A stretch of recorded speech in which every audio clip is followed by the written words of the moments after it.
And obviously the raids for me, Mr. Darcy Cogdale, where's Darcy? And then boom. Yeah, well, they were looking for me and they knew they were in the apartment. They were looking for me. There's about 6 of us in the apartment all fucking just getting off our face. And then they kick it in and then gears everywhere and shit. And they're like, emergency raid. Once they see one thing, they've got grounds to raid. Like, oh, what's this? Boom, yep, let's raid the place. Boom. And I was just like, where's your warrant, cunt? We don't need a warrant, bro. Look at it all. And I'm like, oh, fuck.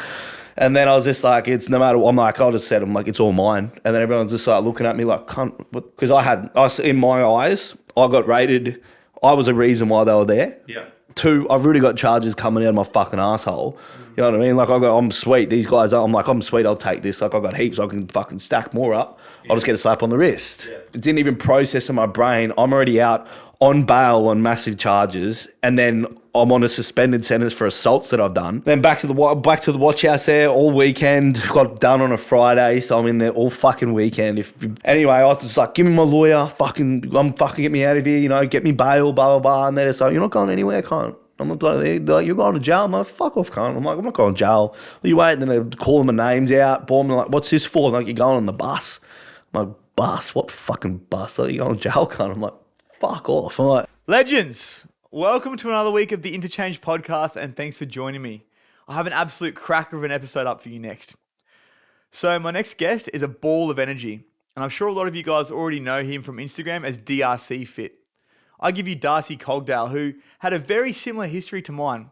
We both took drugs, we both turned to crime to try and support our habits, but it didn't stop there for Darcy. So he struggled with his mental health, and the only time that he felt good was when he was high. This then led to him trying to take his own life. From there, he has turned his life around and is not only leading from the front, but it's also inspiring so many other people to do the same. Helping people to overcome addiction, helping people to overcome mental health, and helping people to turn their lives around and do exactly what he has, and that's find a new spice in life. Now, he is living proof that anything is possible. And for anyone that knows anything about the bodybuilding world, it's no small feat to take on a bodybuilding competition, let alone place first in your first competition like Darcy has. So if that's not inspirational and living proof that anything is possible, I don't know what is. I'll see you over in the episode. It's a great chat. I know you'll enjoy it. Darcy, brother. what's up, lad? How are you, bro? Yeah, fucking good, bro. Thanks for coming out, bro. This has been a long time in the works, hasn't it? Yeah, I know. We were meant to organise this ages ago, but fucking life, but we're here, bro. It's good. Bro, you've had so much happen in the time when I've been obviously trying to get you on here. So you've obviously had the show, moved down the Gold Coast, bro. Heaps going on. So tell us a bit about your fitness show. So my bodybuilding show was like, bro, I just did that. I'm not going to be a bodybuilder. Like, may look like it, how I train and everything, but I'm not going on there to be a fucking Mr. IFBB or have the link in my bio to me being Mr. Bodybuilder. It's not what I'm about, but I did that whole thing just to show everyone, like, my whole message I'm showing out there is anyone can do anything when they put their mind to it, like yourself, me, like Jal, everything like that, coming from our past with drugs, everything like that. It doesn't matter where you are, you're not stuck there. And whatever you put your mind to, you can do. And that's why I did that comp, and I just gave it everything I got, and I was disciplined as fuck anyway. Like, it was second nature. Like, I just had to eat the right meals. Like, I still trained hard, I did everything. And then, just pushed myself all the way through it. Then I went on the day, just had fun, and bro, I ended up winning the fucking thing. Like, I was like, you were like backstage slapping cunts on the arse. But I was just, everyone was there having fun. Everyone's a bit serious, but I was just there having fun. I was like, like everyone's there for the same reason. At the end of the day, everyone who competes, like in the final stages of competing, it's fucking pretty full on. Like the last couple of weeks, this is one of the reasons why I probably won't do it again. But in the last couple of weeks, like I felt I was back on it. Like I thought I was back on the pipe again, like coming down, because your energy levels are low, you don't sleep because you're running all these diuretics, so you're pissing like 60 times a day, bro. So I'm like pissing 20 times a night, like no sleep, and it was just fucking, and you just run down as fuck. That's the final stage. Like they might look all pretty on stage when they go up there and fucking flex, but the final couple of weeks, final couple of weeks before that, it's like a mental battle, bro. It's like fucking, I was always going to do it and complete it, but I was like, fucking, I didn't respect bodybuilding as a sport as much as I do now. And now I've gone through it. Like those final stages, like fuck, like I didn't take my missus out for a dinner for like 10 months, because I did a clean bulk and then a clean cut. And then there's the no sleeping and shit like that also. It was like, fuck, like, and that brought back memories of like past, not trauma, but like our past of like not sleeping and benders and shit. Like, and that just like brought back shit. And I never want to feel like that again. Like, that's why another big reason I probably won't go do it again, because I'm all about my mindset. I'm all about teaching people about mindset, coaching people, and me having a good mindset. Like, I wasted my whole life on the fucking drugs, hating myself, numbing myself, trying to just lead this life. And then now I'm finally happy. Like, why the fuck would I want to go back? And then that experience is like, yeah, it just took me back to that. But like, I'm fucking glad I won it. It was sick, tick off the box. But yeah, it was an awesome experience. But now I'm all about this, my mindset. And I like having enough energy to give to my clients. Like all my clients online, like I send voice notes to all my clients online. I am the energy. Like people bounce off me and it's good. Like they vibe with me and they do their best. And that's sort of, I got that taken away in a way, because I was like run down, tired. Like I wasn't looking forward to going to gym. Like replying to everyone on like all my clients, I go through and reply to all their messages, and I'm just fuck, that's a lot of messages. Instead of me normally, I'm like, yeah, let's go. Hustle sort of thing. Like it become like, and then that's, I wasn't going to train like for enjoyment. Like I train for my mental health. I go punish myself every day, twice a day, every day, just because I love it. That's like my escape. With no food and depleted as fuck, I was just going there and just like going through the motions. It was shit. Like, and I lost that.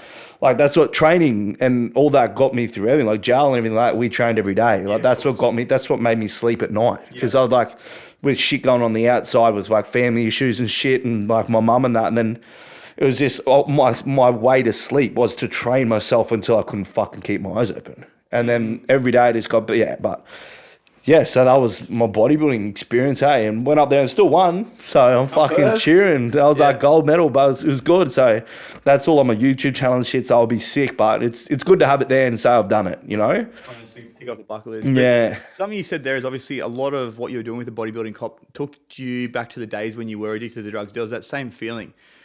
So tell us a little bit about that. Where did the drug addiction start for you? You said it was from a very young age, right? Yeah, so I started using when I was about 13. Wow. And that was just, I got introduced to ice. Well, not ice.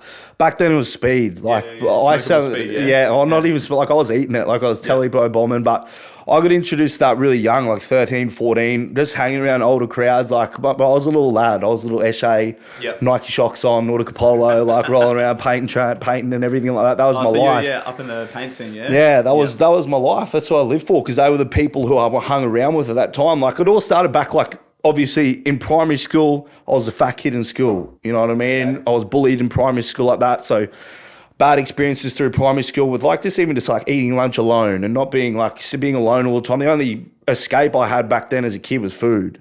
So I'd go home and eat, and then I'd be the fat kid. Like, that was my only little escape. You don't realize what escaping and what numbing yourself and what food or drugs it is back then. Like, you don't know, but that was just my happiness. So I'll go home and eat donuts. You know, that was like a coping mechanism for the time, right? Yeah, because I was like eating lunch alone. I mean, like a fond memory I had when I was in primary school, like I was set up to have my first kiss with this girl, and I'm like, I don't know mates or anything like that, and some girl wants to kiss me. I was like fucking excited, but like nervous, excited, like and then went down the back oval after school where it was all meant to happen, and then there was just a bunch of kids there laughing at me, and they threw shit at me, and then I just went home crying. You know what I mean? I was like, fucking just felt like shit. But that's just like, so from a young age, I fucking hated school. Like, school was just like, and going into high school, that was just primary school, you know what I mean? And then you go into high school, and then it's just like a jungle of kids, you know, and I've got no connections. Kids go to high school and they've got their best mate that they go to high school with, or they've got their footy team. I'd never had any of that. I wasn't in a footy team. I never did fucking sport, bro. You know, I was never confident enough to even try. So I went into high school, and it's just a jungle of kids, and I'm there by myself, and yet again I'm eating lunch by myself, and I'm just not wanting to be there. So from young age, I fucking hated school. Everyone was in their own groups. I was sitting alone in my classes, fucking eating lunch by myself, and it was just fucking life was shit. Like, I had no happiness, I had no friend circles, I had nothing. That was how I felt my whole life when I was a kid. Like, it was just, I come from a good family, everything like that, but it's just like that whole friendship circle group thing I never had. So going into high school, that I didn't have that, but the people that I could fit in with and the ones that didn't judge me were the kids that were wagging, were the kids that were going down for smokes down the back oval. Drugs, the ones who were the outcasts as well, right? The outcast kids. And that's as soon as I was accepted in that group, like you see them get in trouble, and you get up to a bit of trouble as well when they go down the back over for a smoke. I'll come down with us. I'm like, oh, fucking sweet. Can't you tell me to go inject fucking heroin? All of a sudden, right? Yeah, like if I was that age and I wanted people to tell me to go fucking shoot up heroin, I'd be like, yep, let's do it. You know, because I want to be a part of a group. I never had that. So now these kids are inviting me down go down for a smoke or this and that. I'm like, fuck yeah, sweet. Like there wasn't even the thought in the back of my mind that I'm going to get in trouble for this and what's going to happen. That the whole consequences did not matter to me because I was like, fuck yeah, I'll go down. So I started just going down there, wagging, going out for smokes before school, after school, during school, wagging classes. Like that was like, and didn't give a fuck. And then I was accepted. The next minute I'm having lunch. Then like, oh, come to tuck shop with us. You know, like, and I've got a group of friends and I didn't give a fuck what we got up to. Whatever they did, I did. And then I would start leading the group and I'd be like, let's go down for a diary. You know what I mean? Like it's just, and that's the whole scene of like, just these kids that were outcasts and that were getting into trouble, that had no direction. That's where I fit in. And that's where I was like, fuck yeah, I want to fit in here. Because there's finally have a group of kids. Like, I'm not going to fucking sit with the footy boys. I'm not going to, you know what I mean? Like, fuck them cunts, you know? Like, I was just like bullied by them my whole, like, I just did not fit in. But anyway, these other kids, so we went down the back ovals and then, oh, come over to my house this weekend. We're having a few drinks. Yeah. And I'm getting invited to some kids there's a kid like during primary school, like going for a sleepover at your mates. Like I never did that. Yeah. You know what I mean? Like I never had that kid going, hey man, you want to come over to my birthday? So it was all like a new experience for you. Yeah. You just want to be a part of it, right? And I never had that connection with people. And then I was just like, fuck yeah. And then so going around on the weekends and we started drinking on the weekends and I was like, this is mad. Like get fucked up, vomit everywhere, fucking who could drink the most, like this. And then obviously when you're doing drinks like that, and then obviously ever start smoking, then weed comes out and then you're having a joint and you're greening out, fucking, but that was fun. All part of being a kid, huh? So and then that's when I started smoking weed, and that was like 13, 14 when I was just year 8, you know, and then I was doing that and then I'll go to school but then these kids were like, little lads and shit. But then like with hanging out with them, like I got introduced to other people, other groups, and we were wagging and then I got introduced to their older brothers. Yeah. And like these were my role models. Yeah. Like people have role models, football stars, this. I was looking up to fucking 28-year-old junkies and jailbirds, bro. Yeah. You know what I mean? Like old school lads that were just like in and out of jail, bad on it, shooting up, smoking up, like everything. Like these were my role models. Like these were lads. And I was just like, that's why I started. My first time I put on Nike Shocks and shit, went around to my mate's house. I was all nervous and shit. But then they came and they welcomed me in with open arms. I wasn't judged. Yeah. Like I was just a part of that group again. And I'm like, fuck yeah. And in that group, like to fit in with that, you just get on it.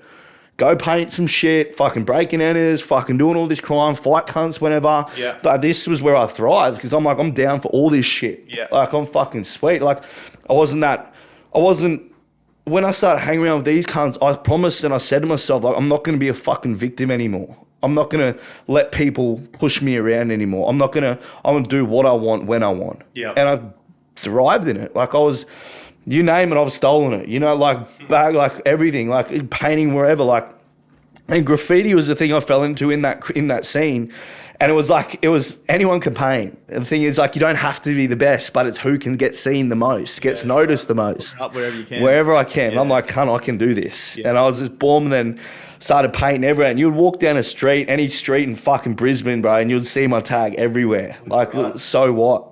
So what? I got it tattooed on the inside of my arm there. So what? Because that's just DRC is what my brand and then my past. But anyway, I'll write it everywhere, and everyone started noticing. Then I got noticed from older fellas, and I was, oh, you're that cunt that writes this. I'm like, yeah, I am. That's me. But you know what I mean. But I had validation, right? Something to be proud of, bro. Yeah, bro. Yeah. What the fuck have I got to be proud of my whole life? I've had nothing to be proud of. I never fucking school, football, fucking never did any of that.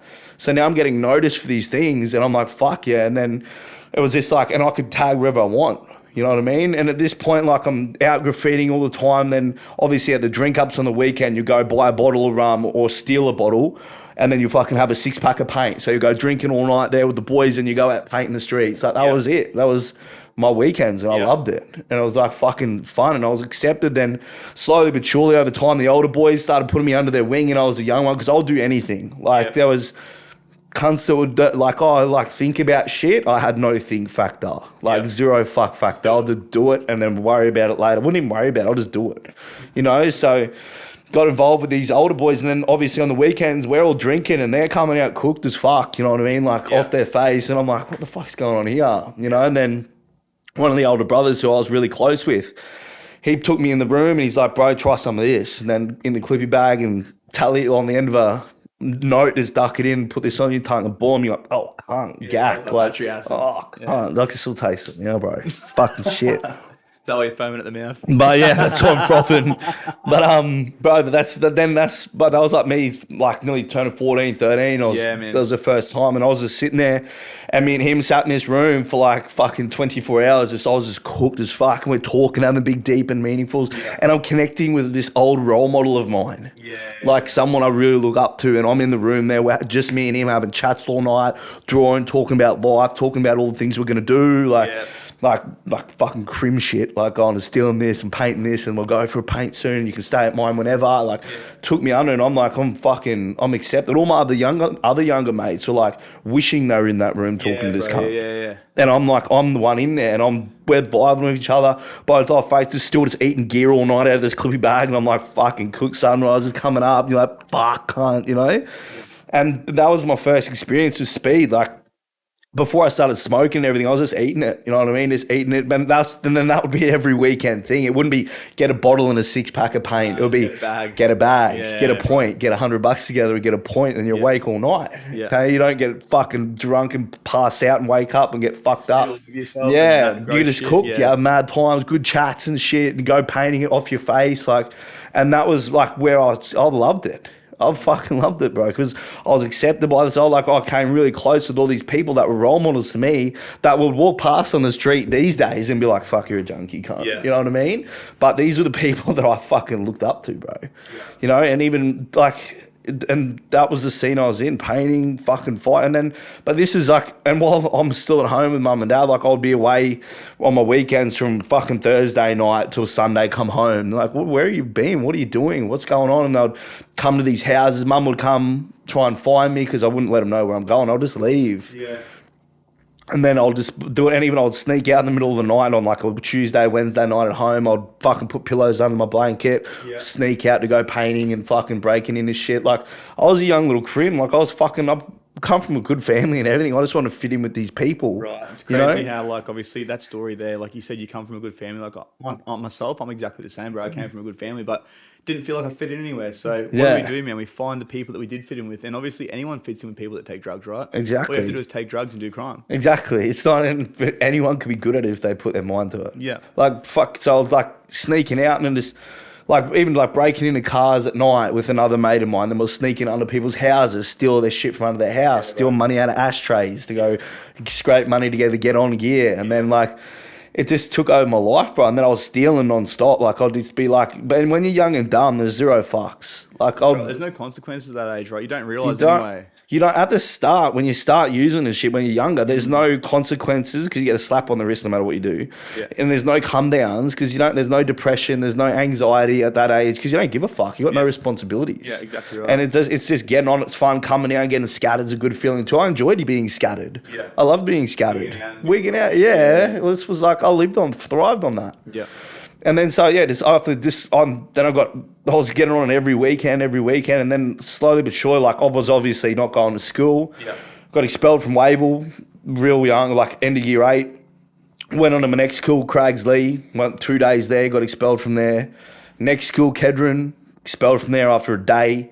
Like, this school I fucking hated school. And by the same thing, I would never get told what to do by people, and I would make up my own rules. If I want to go smoke cones down the back oval, I'm going to go fucking do it. I'll do what I want.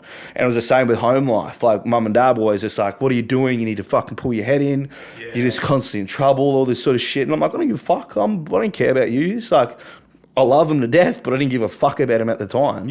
You know, because I was out, I had to go fit in. I had mates that I've got to go be with. I've got shit I've got to do. It's crazy how those priorities take over, right? Because once again, you're getting that acceptance. You're getting what you need. This is the thing, obviously your parents loved you, but not in the way that you need to be loved at the time. But you're getting this acceptance from the people that are obviously doing all this shit. So you're like, how the fuck can I show up to be more of that person? 100%. Well, family loves and being accepted in a group and having a group of mates where like they've got your back and all this sort of shit. That's like two different things, eh? Two different things, bro. And my priorities was not about my family. family, my primary as well. Like I took them for granted back then. I'm like, yeah, fucking whatever. I don't need to be here either. Yeah. So then after I got expelled from all the schools, I was just sitting at home, going in and out of the house whenever I wanted. But every time I came home, it was just, where you been? Lectures, fucking, what are you doing? We need to fucking like pull your head. You need to get a job. You need to go finish your year 10 and shit. And I'm just like, fuck off. Like, I'll do whatever I want. I'm like, I don't need to care about school. I don't care about my future. You care about the there and then. Yeah, right now, You care about getting on, bro. going to be with the boys, painting trains, fighting, doing all this shit. That's where my main concern was. I didn't give a fuck about my year 10. I didn't give a fuck about school, future, a job, bro. Like, fucking job. I'm sweet. I can steal shit and I can get on. I'm sweet. I'm fucking good. I got a full-time gig, bro. So then over time, I was just like, fuck, I don't need to be home. So then that's when I was about 15, when I ran away from home. So I ran away from home for about 2 years when I was 15. My parents didn't see me for like 2 years. I was just couch surfing, living out of mates, like living in trap houses, bro. Like proper crack dens. Crack dens, bro. Like their mum and dads would get on it with us. Yeah. You know what I mean? And I'd always have gear. I'd always be stealing. Like, if I didn't have, I would always steal. So I'd just go fill up a bag of fucking Nautica Polos and Maya. I'll just do a bag rack. I'll go in there, empty duffel bag, footy bag, put it under a fucking thing of clothes, go over, pop all the beepers, roll them up, get about 30 shirts. Yeah. You know, Nautica Polos, Tommy Hilfiger, all the good shit. All the good shit. Eshay. But, eat swat, lad. But, and then I'll just grab the bag and walk out the fucking door. Yeah. If a beeper goes off, so be it. Chase after me, cunt. Yeah.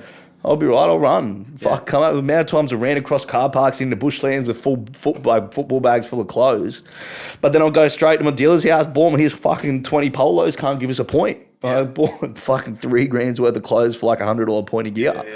And I didn't give a fuck. I was getting on. I was sweet. But then that's how I sort of paid my way, was always had gear, always could get on, always had gear. So that's how I'd pay my way. Like, oh, let me sleep on your couch and I will get on it, you know, like get on it with me. We'll just stay on.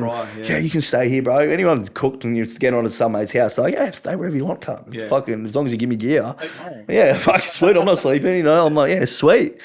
And then so that's what I did for years and years. And then one time when I did see my family, when I did see them, was when they either picked me up from watch house. Yeah. Well, because I was always in and out of trouble, fighting, stealing, graffitiing, everything. So I was just constant. But as we said before, like, just slap on the wrist, off you go, like invincible. I'll go out and I'll take on the fucking world, you know? Do it again. Do it again. Like, so your family was always there even after all the bullshit. Yeah. They always stood by me, bro. Man. But it's just, I kept pushing them away and away. Like, even I had, like, mum picked me up from the watch house one time, and then she's just like, well, now you're here. Your cousin died. His funeral's tomorrow. My cousin was a heroin addict.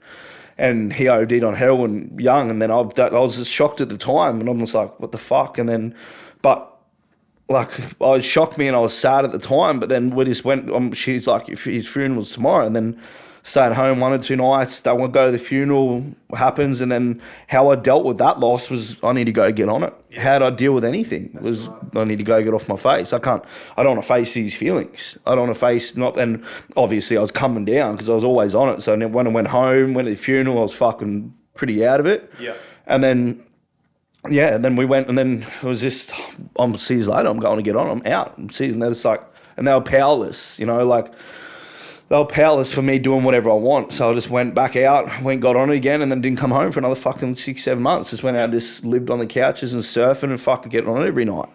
That was my whole life up until I was about fucking 18. I started seeing this bird and shit. Yeah, so you moved out of home when you were 15. This is for about 3 years you were doing the same stuff. So I was just couch surfing and shit. Like, before that, I was just still at home, but I was like sneaking out at nights, going graffitiing and like little shit. But then I just started being like, I could do whatever I want. You know, and then that's when I didn't want to be home because I didn't want to be harassed. I just wanted to do my own fucking thing. Yeah. And I've met heaps of people. So I had fucking 50 different trap houses I could stay at. Yeah. You know what I mean? Like, I was welcome everywhere. Like, I was never a shit person, anyone. Like, I was always liked by everyone. It was just like, but then started seeing this chick through that time and that, and then I was just over it. But because when I started seeing her, I started to put weight back on and shit. You know, I wasn't graffitiing as much. I wasn't doing all the shit that I loved. You know, I was starting to smoke cones at hers, and we're just chilling, and we're eating shit all week. And then I'll go get on it with all the boys on the weekend at this trap house. And then Monday, then go scatter out, and then just same shit cones all weekend. And I started getting real fat. And then I started getting over the weight again. And I just felt like I need to getting fat was one thing, but two, I wasn't hanging out with the boys as much. I wasn't fighting. I wasn't graffitiing. I wasn't going to house parties and fucking bashing cunts. You know what I mean? Like running amok. This is like what I love to do. And they were all still doing it. I was seeing they were all still doing it, and I felt like I wasn't connected anymore, and I'm just alone again. And I was just like, see you later. I told this bird, see ya, I'm done. I'm fucking going to do my own thing. I need to go start making a name for myself again. You know, what's important. So I started going straight back into it, just getting on it again every day, fucking pipes every day, everything like that, and then just fighting every day. Like, just not fighting every day, but like going out, other lads that had problems to sort that, house parties, punch on, like all like this stupid shit. And then, but it was just then graffitiing every night again. I was back, and then I was drinking one night down at Gilhooley's Chermside at a pub, Gilhooley's, drinking on the rums and that. And then I got a message saying from one of my close mates saying, hey man, your ex-missus is out with fucking two blah, blah, blah, blah. They were mates of mine. And she's hooking up with both of them. And I'm like, fucking dog, seeing red, just fucking flipped out. And then I was just like, nah. And then for some reason, like I just like, I've got to go home. My parents' house was up the road. And I'm like, I'm done. I'm going fucking home. I'm fucking over these like just crying like a mess, bro. Like just broke down. It was the first point where you had that moment of realization. These aren't your people. Yeah. And I've gone above and beyond for these people. I'll be the first one to throw a punch. I'll be the first one. But half of my drug charges, they're not even my fucking drugs. I took the rap for it and went to jail for it. It's not even my shit. I just put my hand up because that's what I thought's loyalty. You know what I mean? And then my loyalty's been broken. All these people I've given my fucking life to, I've fight for these people. I've fucking stolen. I put food in these cunts' fridge. You know, and I got stabbed in the back, and I was just like crying, what's the point? And then something took me home, so I was walking home. And then before I got home, I couldn't bring myself to go to mum and dad's. I was like, and I was just breaking down in the gutter out the front of their house. I was just like a mess. And then I was like, I can't go home. And then I was across the road from the school where like we lived from in the school and where I used to drink when I was younger. Like we get up on the roofs and drink and shit when I was younger. And then graffiti the whole school when I was younger. Fucking dumb cunt. Got done for that too. Fucking idiot. On cameras everywhere. But anyway. Hey, hello. Sorry for interrupting your podcast, but I just wanted to quickly jump on and tell you about the must-have personal development tool for 2023, and it's called the Happier, Healthier You Journal. So I'll take you back to about 6 years ago. I'd just gotten out of jail for the last time and was starting my journey of personal development and growth. There was heaps of gurus, heaps of information available, but so much so that it became confusing. So I came up with the Happier, Healthier You Journal to help you to navigate what can be an absolute minefield. From the very get-go, you open the page and it'll challenge you to dive deep with self-assessments, daily activities, and check-ins to figure out exactly where you're at, where you'd like to be. And then from there, the journal becomes the tool to help you to bridge that gap.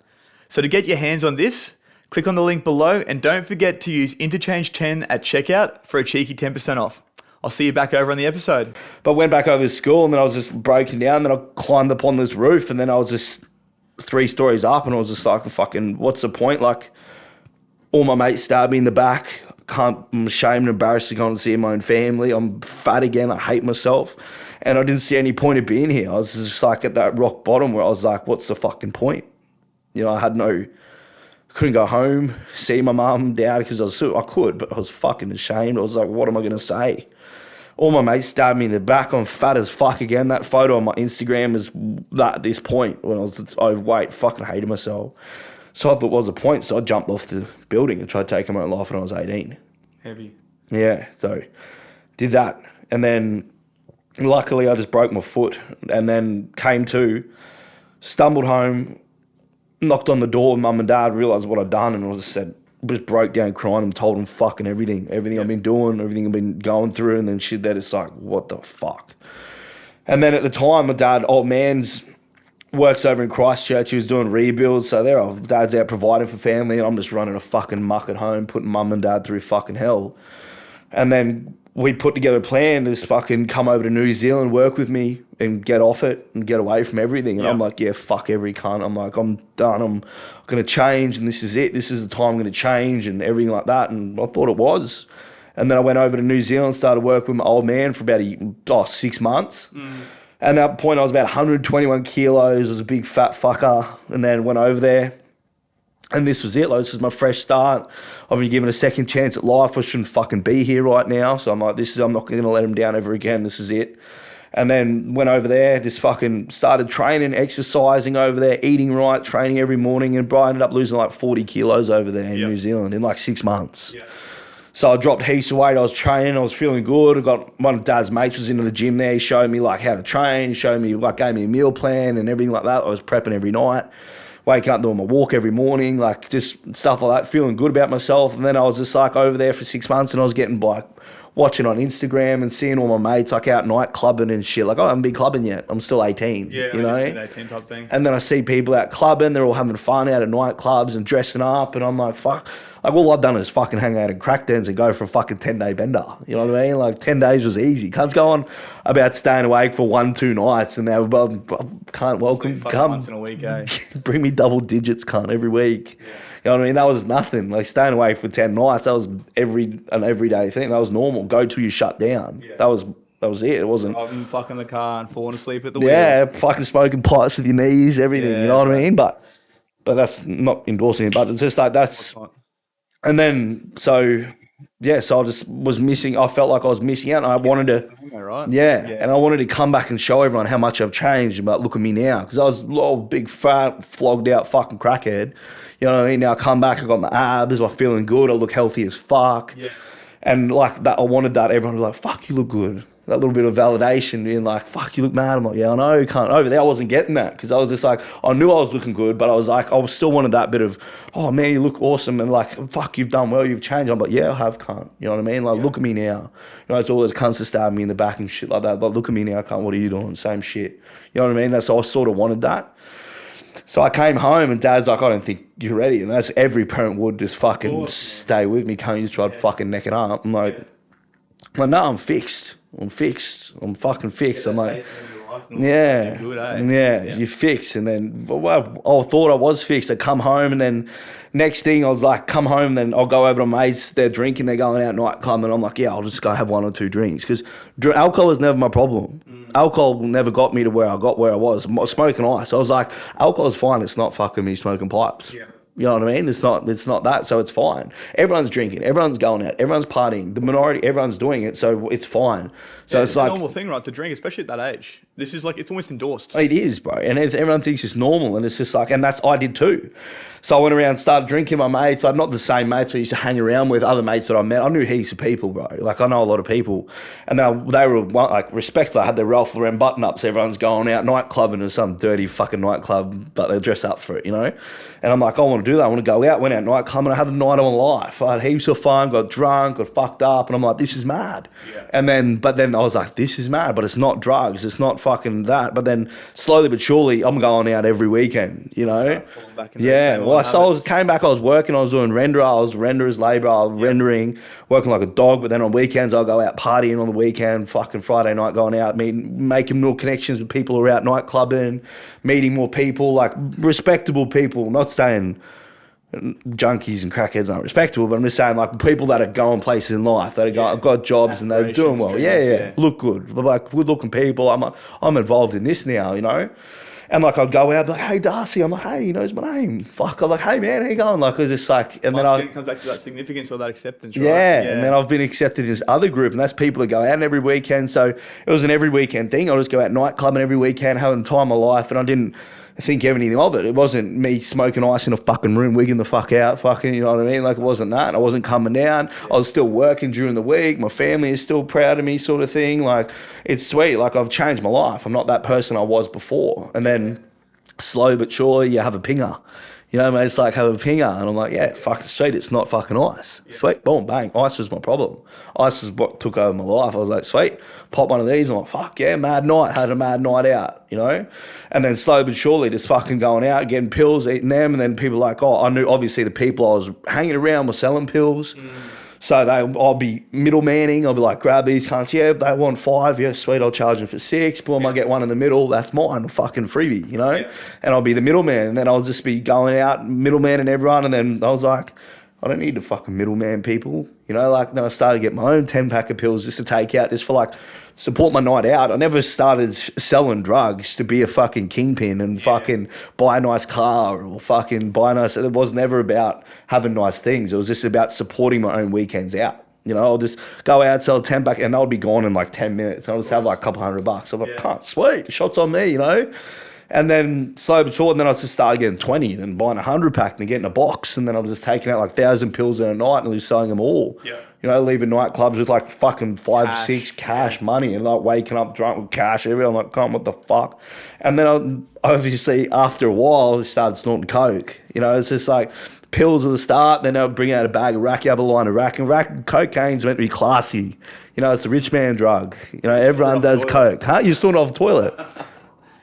Crazy, right? And this is the thing, like, I think that's the thing, like, coke is so, like, once again, it's almost glorified. It is. As opposed to, like, crack or pingers or something like that. It's glorified. Same with alcohol. It's glorified. Yeah. It's shown as normal. Like, do this. It's okay. Yeah. Like, Well, real estate agents do it. Yeah, that's Everyone right. does it. People in suits do this shit. No, no. But the thing is, at the same time, it's going to have the same effect eventually, isn't it? Well, I got fucking cooked on cocaine. Yeah. But real like after I started, so as I was like I was snorting, then started snorting rack every weekend. Then I'll just like literally be selling pills to support my coke habit. Yeah. As I said, I never dealt drugs for money. As long as I had enough to get on again and buy myself some rack for that next weekend, I'm sweet.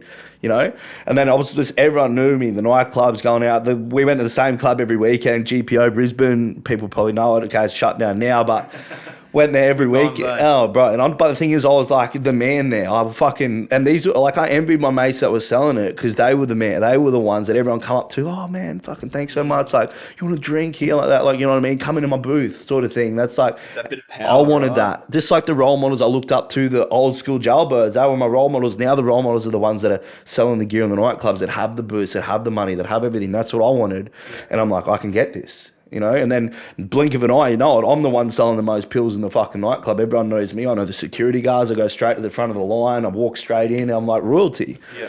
Going into a nightclub thinking I'm the man. I was fucking a renderer's labourer during the week, bro. You know what I mean? Act like king shit because I sell a couple of pills on the fucking weekend. Yeah. You know? And then I'd always have coke. And then I started selling coke on the weekends. And then I was making that much money. Like I was like, I don't need to fucking work. You know, and then it's a slippery slope from there, isn't it? Yeah, that's when I was like, see, I'm not fucking carrying around buckets. If you've no renderers, labourers, I'm not carrying around buckets of fucking mud for like $20 an hour. I can't. I make that when I sell half a pinger. You know what I mean? Yeah. So then it's like, I was just like, nah, I'm good to stop fucking working. And then like a bit. Before we go any further, so what age was that for you? Like what time? Right, that would have been that when I started. It would have been about 19. Full time, yeah. 19, yeah. About 19 it would have been because 18 was when I tried doing what I did and then got back into partying when I got back. I was still back here on 18, 19. About 19 when I started selling heaps of shit. Yeah. Not heaps, like a couple of 100 pills at night, a few bags of rack. Like not fucking kilos and shit. I wasn't fucking Pablo, but it was just enough to get by. But I felt like I was a baller. I had money all the time. I supported my own habit. I could snort as much cocaine as I want whenever I fucking wanted, you know? And that's when I started going out like Friday, Saturday night going out, you know, selling Friday night. So it's like me picking up more shifts at work. Yeah. So I'll go Friday, Saturday night. And then I got time to go out on social Sundays, or what are they called? Fucking everyone called Sunday sessions. Sunday session. I'm like, yeah, I never used to be able to go to them because I work Monday. Yeah. But now I'm at every Sunday session in Brisbane because I'm like, fuck yeah. And then everyone knew me there. And then so I was working hard 3 days a week. And then, but I wasn't sleeping all weekend. Like I was back on the bag all the time. And then over this time, selling every weekend, got caught up in that. Fucking see you later, my job. Don't need to fucking work. I'm sweet. Mum sat me and my brother and my dad, well, my dad knew, but sat me and my brother down when I was getting pretty bad. Obviously, I wasn't working. They noticed. Mum knows. Mum knew everything. My mum is smart, bro. She's not dumb. They're fucking stupid. Bro. I remember my dad come home from like work, right? I'd be blowing cones out the window. He'd come up to my door, bang on the door. I'd be fucking eyes red. Yeah. It'd smell like fucking smoke, obviously. I know. What are you doing? You'd stink. And I'd call him a fucking dickhead and say that it's because he didn't understand me. I know, yeah.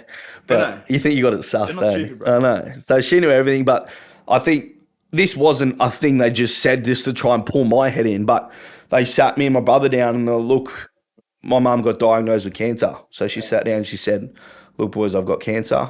And she's got the myelofibrosis, so it's a rare form of leukemia, but whatever.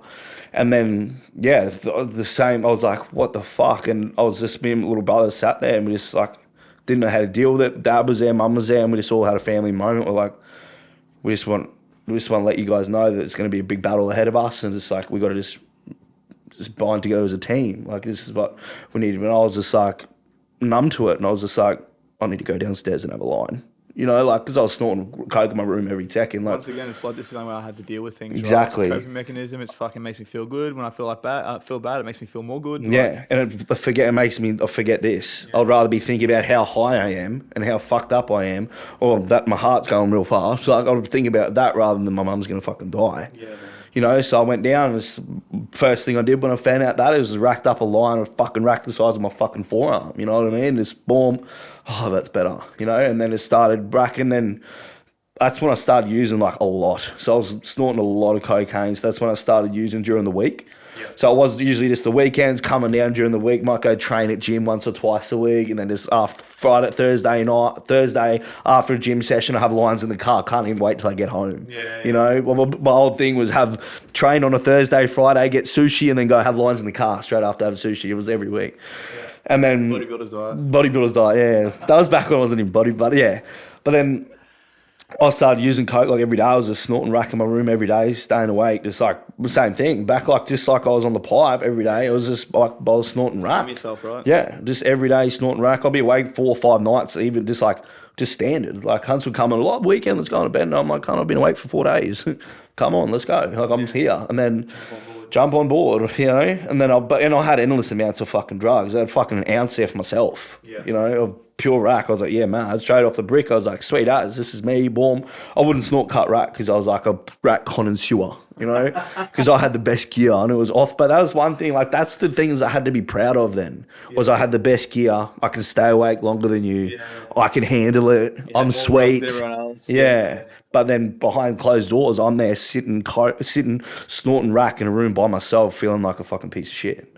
You know, with all the stuff going on with mum and everything like that. And then they just kept the same thing. Like, they were just like, what are you doing with your life? What are you doing? I'm like, fucking leave me alone. Like, I forgot about the whole cancer situation. I was like, fucking leave me alone. Stop annoying me. I'm fucking sweet. I got money. Showed them a cash. Like, that's not means you're fucking sweet. And they obviously, I see me just camping out in my room. Like, and at that point, my anxiety got real bad. So I was starting to because you get rack, you get anxious as fuck. Got more anxious off rack than I did off fucking smoking pipes, I'll tell you right now. Yeah.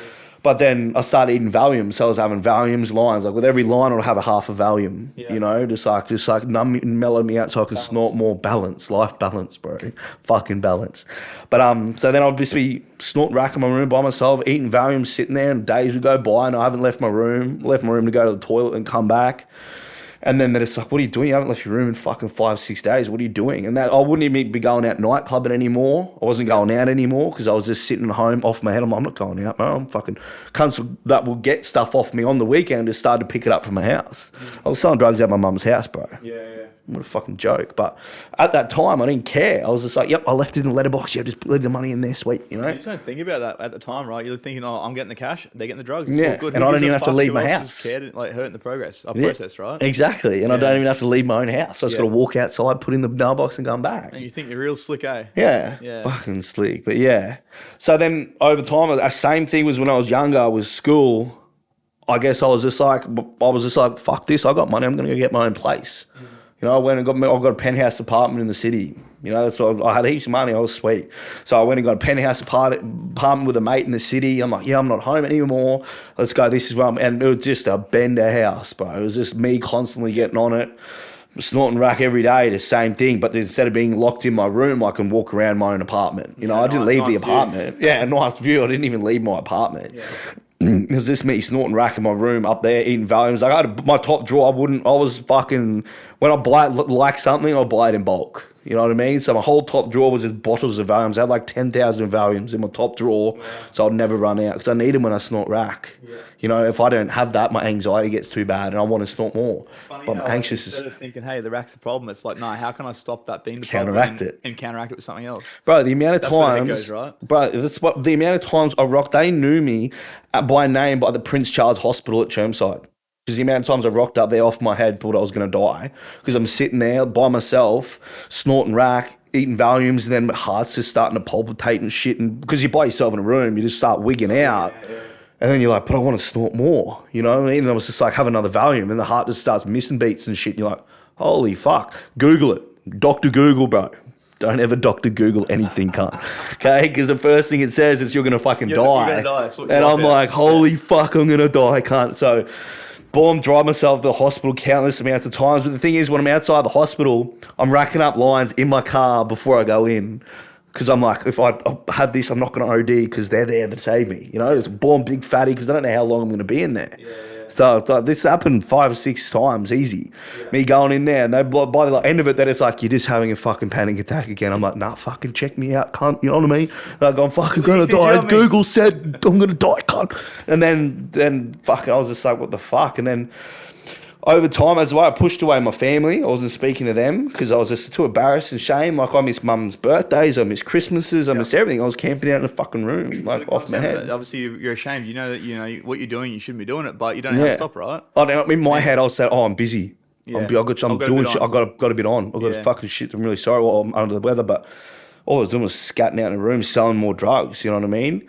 And then over time, the anxiety got real bad with all the coke and shit. So my mate that used to come around and he would always smoke pipes in the bathroom. You know, he'd like come around, bro, can I just have some of this? Oh, yeah, can't go. Like, I was like, fuck, just because I didn't smoke them anymore. I was like, they're the devil sort of thing. Like, that was my problem thing. I'm like, you can do it. Go do whatever you want, cunt. I don't give a fuck. I'm not there to judge anyone. Back in the day, I used to hold the strap when people were booting up and shit right in front of me. You know what I mean? Like, I used to light the pipe for people. Yeah. You know, I didn't care. Like, sweet, do whatever you want. I'm not your mum. So, and then after a while, I was just like, fucking ended up going in the bathroom with him and just had one twirl because I wanted to get off my face. But the anxiety from the coke, plus I couldn't snort because my septum was fucked. I had like balls of blood. Every morning I'd blow out like balls of blood, like golf balls, bro, out of my fucking nose. Every day, and it was constant. It was stinging. I feel the scar ripping off in the back of my face when I'm blowing it out, bro. You know what I mean? And I'd use all those little squeezer bottles where they shoot the salt water at one side. Pour the squeeze and the chunks of shit.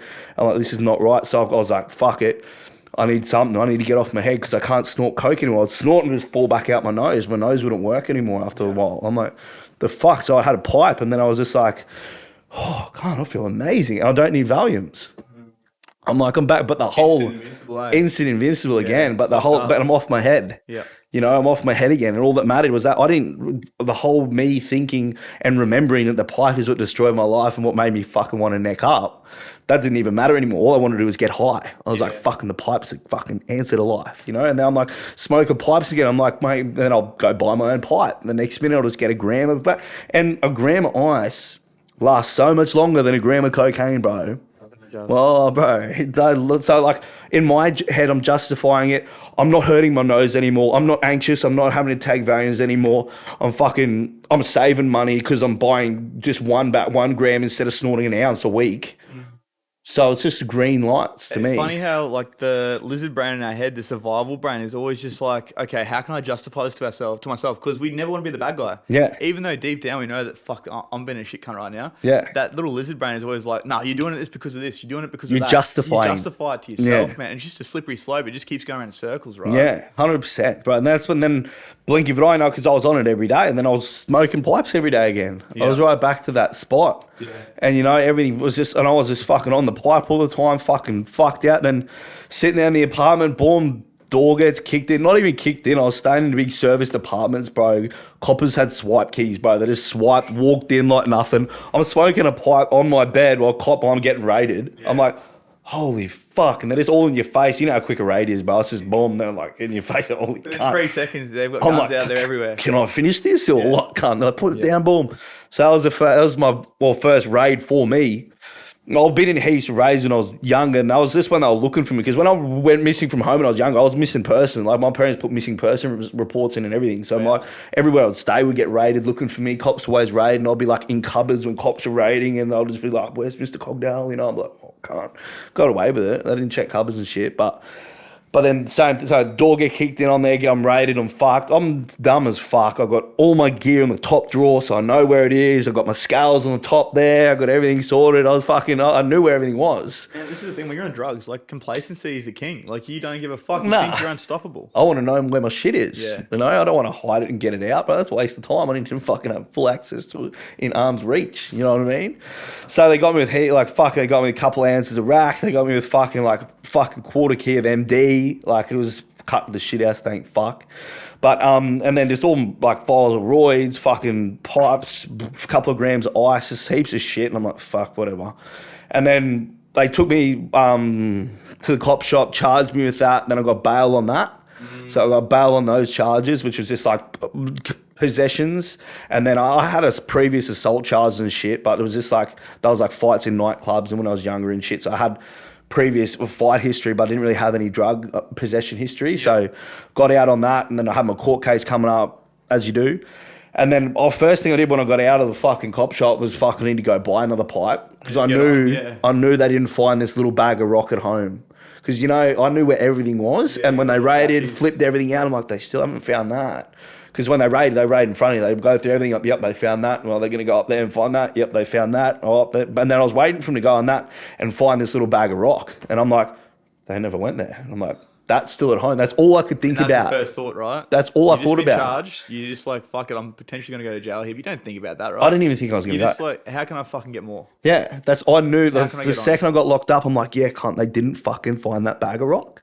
They found everything else, but all I remember was just like, I'm going to get out of here, I'm going to go back, and I'm going to fucking smoke that. I've got shucking gear for after here. That's all I cared about. Yeah. Went out on my way home, bro, stopped in the cab, stopped in at the pipe shop at this little fucking convenience store, and I'm not going to say where, but went there and just, yep, give me a pipe now, I can't pour, went straight home, blazed up. I was like, yep, sweet. And then it was just like, fuck, all hit me there. I'm just sitting there, my whole house is ripped up, bed's flipped, everything's fucked on there, smoking pipes in the corner.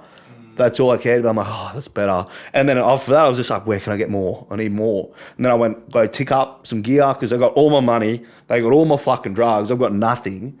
You know, I'm like, fuck me. Yeah, I'm like, back. But the first thing I did was go tick up more gear. You know, tick up an ounce to sell, then fucking chop my bit out of there, and then I'll go sell that, and I'm sweet. So then I had gear again.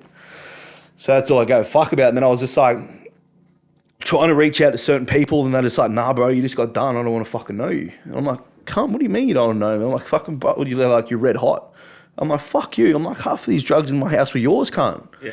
You know what I mean? Like, I took that, some of the drugs that were in my house weren't even mine. I was just looking after them for a mate, you know? And I put my hand up for it. I wasn't going to be like, doing a solid. I was going to be like, oh, yeah, that's all, mate. It's not mine. I'll give you his number. You know what I mean? But like, and I was just like, what do you mean? I just took the rap for this, and he just like wasn't replying to me and shit. And I was just like, fuck all you cunts. Yet again, same when I was younger, got fucking stabbed in the back by mates and I dipped out. Same thing's happening, but in a little bit different situation. But now no one wants to talk to me because I'm red hot. I'm like, cunt, I've done this for you. I've fucking fought. Same scenario. I've done everything. I just took the rap for you and you don't want to know me. Yeah. I'm like, fuck you cunts. And then I've spoken to a mate of mine who's up north. He was up north. He was in Brizzy with me for a bit, but then he went up north. We had family and everything up there, and he has mates up there. That's where he's from. And I was talking to him online. I'm like, bro, fuck, I'm just going to go bash these cunts. I'm going to fucking steal their dogs. I'm going to fucking, you know, it was like all fucking stupid shit, bro. Yeah. Like, go fucking run through their mum's house, cunt, you know, real fucking hero. And then I never did that. And then I was just like, he's like, bro, come up here, come see me, come up to Cairns. He's like, bro, we'll just fucking, I've got shit going on up here, bro. I'll cut you in. We'll just go collect some money, blah, blah, blah. Just run the ball up for me. I'm like, yeah, sweet. I jumped them and you drove the fucking Cairns off my head. Yeah. Like proper pipe out. Yeah, bro. Yeah. Like, a couple of days after the raid. Yep. And then went up there and then this fucking, don't know how I'm not dead from that drive, bro. Driving on those roads fucking off my head. But got up to Cairns and then just landed in the same shit. Like, that was meant to be me going up there, getting clean, we'll train. Like, that was the whole plan. We'll train, we'll get mad, we'll get jacked, you know. Start a cycle, start putting on size and fucking... First thing we did up there was fucking drop like 3 Xannies and start smoking pipes and go out nightclubbing up there. Yeah. And then we just got caught in that scene. And he wasn't really liked by a few people up there. So every time we'd go out nightclub and it was just fighting, you know, we'd just be fighting in the middle of the streets of Cairns and shit. So I got in a fucking few punch-ons there and then it was just like same shit, Ben Ring up there, just landing the exact same life. But I was just as fucking cooked. Like, we were eating, that's when I got bad on the Xannies. Like, we were eating Xannies. Like, I was just out, fuck, bro. You do not give a fuck on Xanax, bro. Yeah. And you combine that with a night out drinking. Like, our night out drinking was have a bar, have a Xanny brick, and then fucking scull a drink, and then have a fucking pipe, and let's go, you know? And in a bottle, eh? Oh, bro, you got fucking blackout, and you don't give a fuck. Like, that's when I got in a lot of fights up there. And I got one fight where it really hurt this guy. And it was just over, like, this guy was literally just talking to my mate up there. And then I come up and, hey, bro, I was fucked up. And then he's just like, what the fuck? And he was an arrogant cunt. Like, he just looked me up and down. And he's just like, fuck off. And I was just like, fuck you, cunt. Boom. And just bash this cunt. And then it was just, That's that one that's in the paper that's saying I got king hit. I did this one punch king hit and all this shit. I'm like, they made me out look like I dog shotted this cunt. I was like, I never dog shotted him. I want that on the books. But it was not something to be proud of. But I'm saying, and then that's the media for you, but I know. Gold Coast Fitness Hunt. That's what they call me on. You type my name and it's funny, But anyway, so I got in a fight up there, and the same thing. Went back to this apartment, started bendering in this apartment we had, and then boom, the same thing. Door gets kicked in. Darcy Cogdale, and that's when they raided me for the assault because obviously I'm on camera in the nightclub. This cunt got pretty hurt, and then they just followed me on cameras, obviously walking back to this fucking this apartment we had, and they kick in the door there, and everyone has all their gear out and shit. We're all this bender apartment, nothing is hidden, of course not. And obviously the raids for me, Mr. Darcy Cogdale, where's Darcy? And then boom. Straight away sort of thing. Yeah, well, they were looking for me and they knew they were in the apartment. They were looking for me. There's about 6 of us in the apartment all fucking just getting off our face. And then they kick it in and then boom, all mates' gears everywhere and shit. And they're like, boom. And then obviously emergency raid. Once they see one thing, they've got grounds to raid. They can rip the whole place, but you're all locked down. So like, oh, what's this? Boom, yep, let's raid the place. Boom. And I was just like, where's your warrant, cunt? We don't need a warrant, bro. Look at it all. And I'm like, oh fuck. And then I was just like, it's no matter what. I'm like, I just said, I'm like, it's all mine. And then everyone's just like looking at me like, cunt, what are you? And I'm just like, well, it's all mine. Because in my eyes, I got raided. I was a reason why they were there. Yeah. 2, I've really got charges coming out of my fucking asshole. You know what I mean? Like I'm sweet. These guys, I'm like, I'm sweet. I'll take this. Like I got heaps. I can fucking stack more up. I'll just get a slap on the wrist. Yeah. Like I have with every other time. Every other time. And this time, but it didn't even process in my brain. I'm already out on bail on massive charges, and then I'm on a suspended sentence for assaults that I've done. So, and then they just fucking grabbed me up, snatched me, boom, took all that.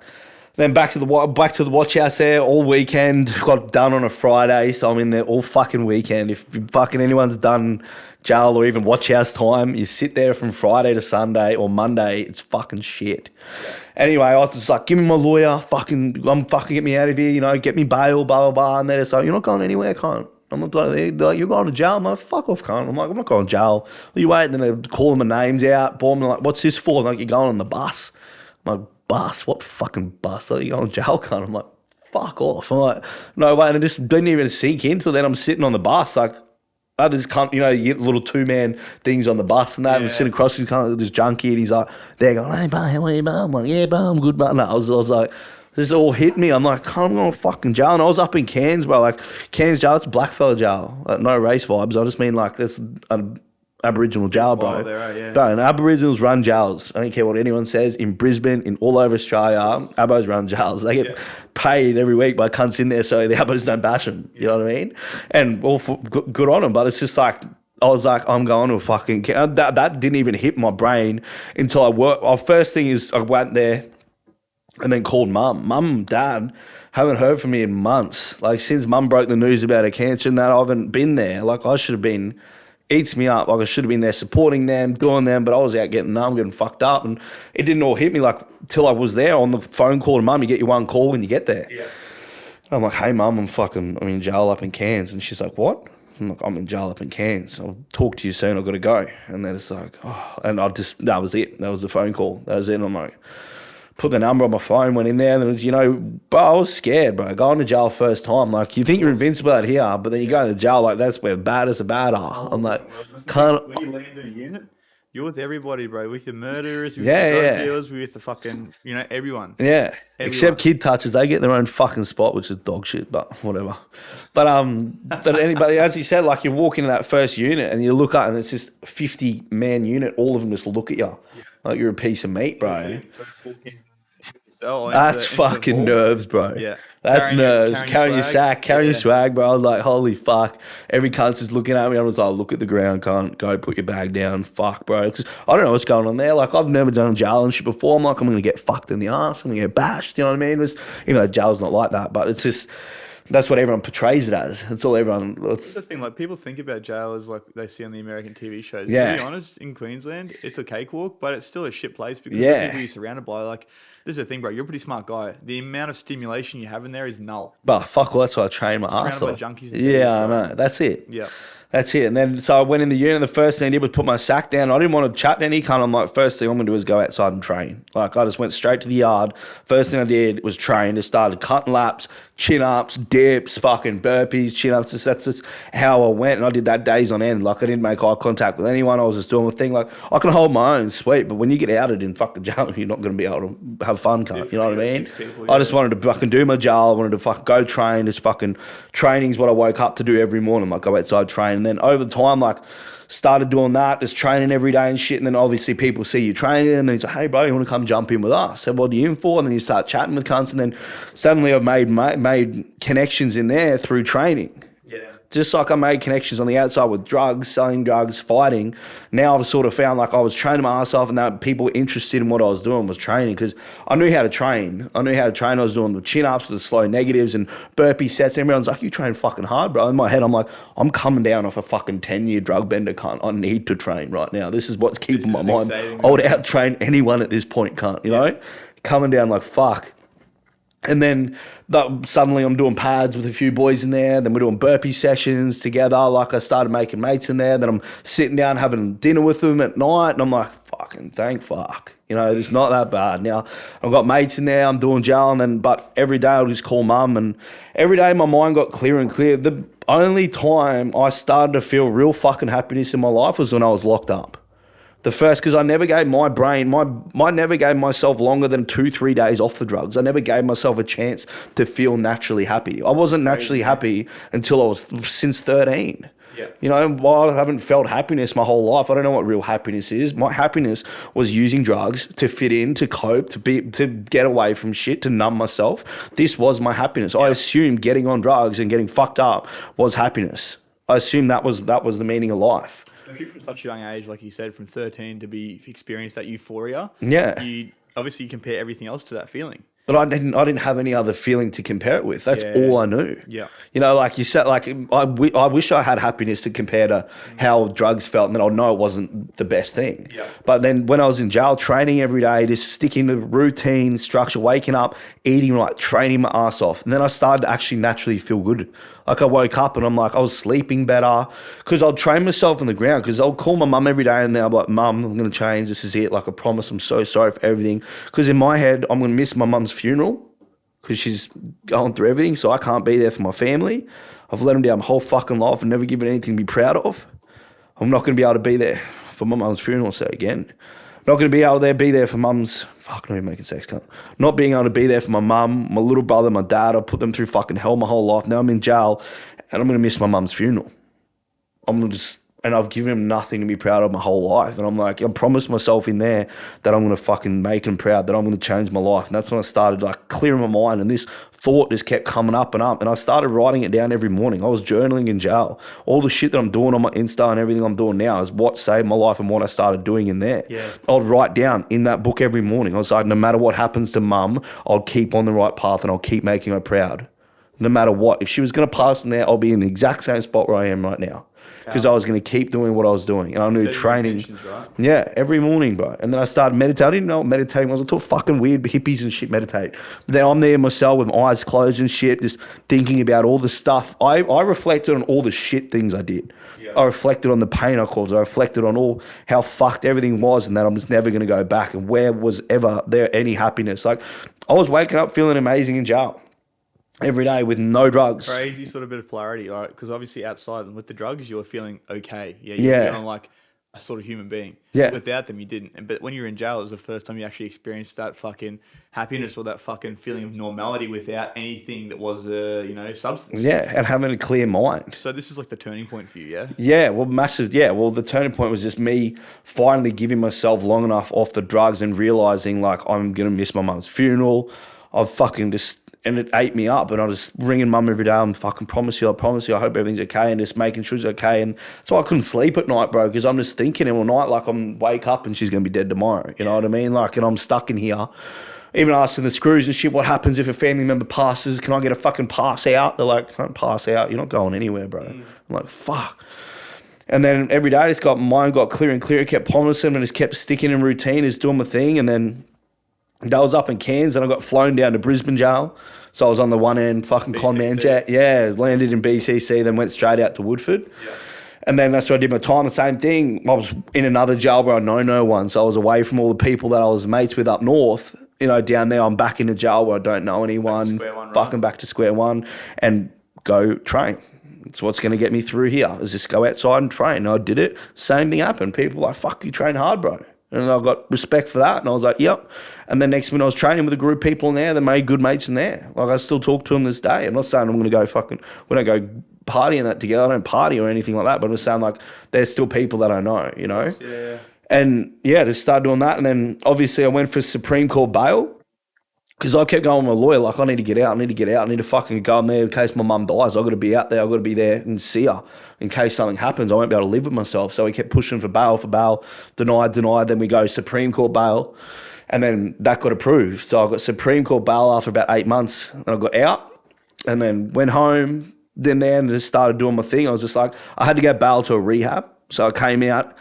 And I was at home for a couple of days and I was just sitting down with mum and dad, just fucking saying, like, I promise you I'm going to change. This is the healthiest I've ever looked. They're like, fuck, you're looking. But in the back of their mind, this is just like me coming back from New Zealand. I look amazing, but then the old habits come back in. So there's always that seed of doubt again. And I understand that. It's like, I'm like, but I knew in my head, like, I can say I'm going to change much, but now it's time to show them.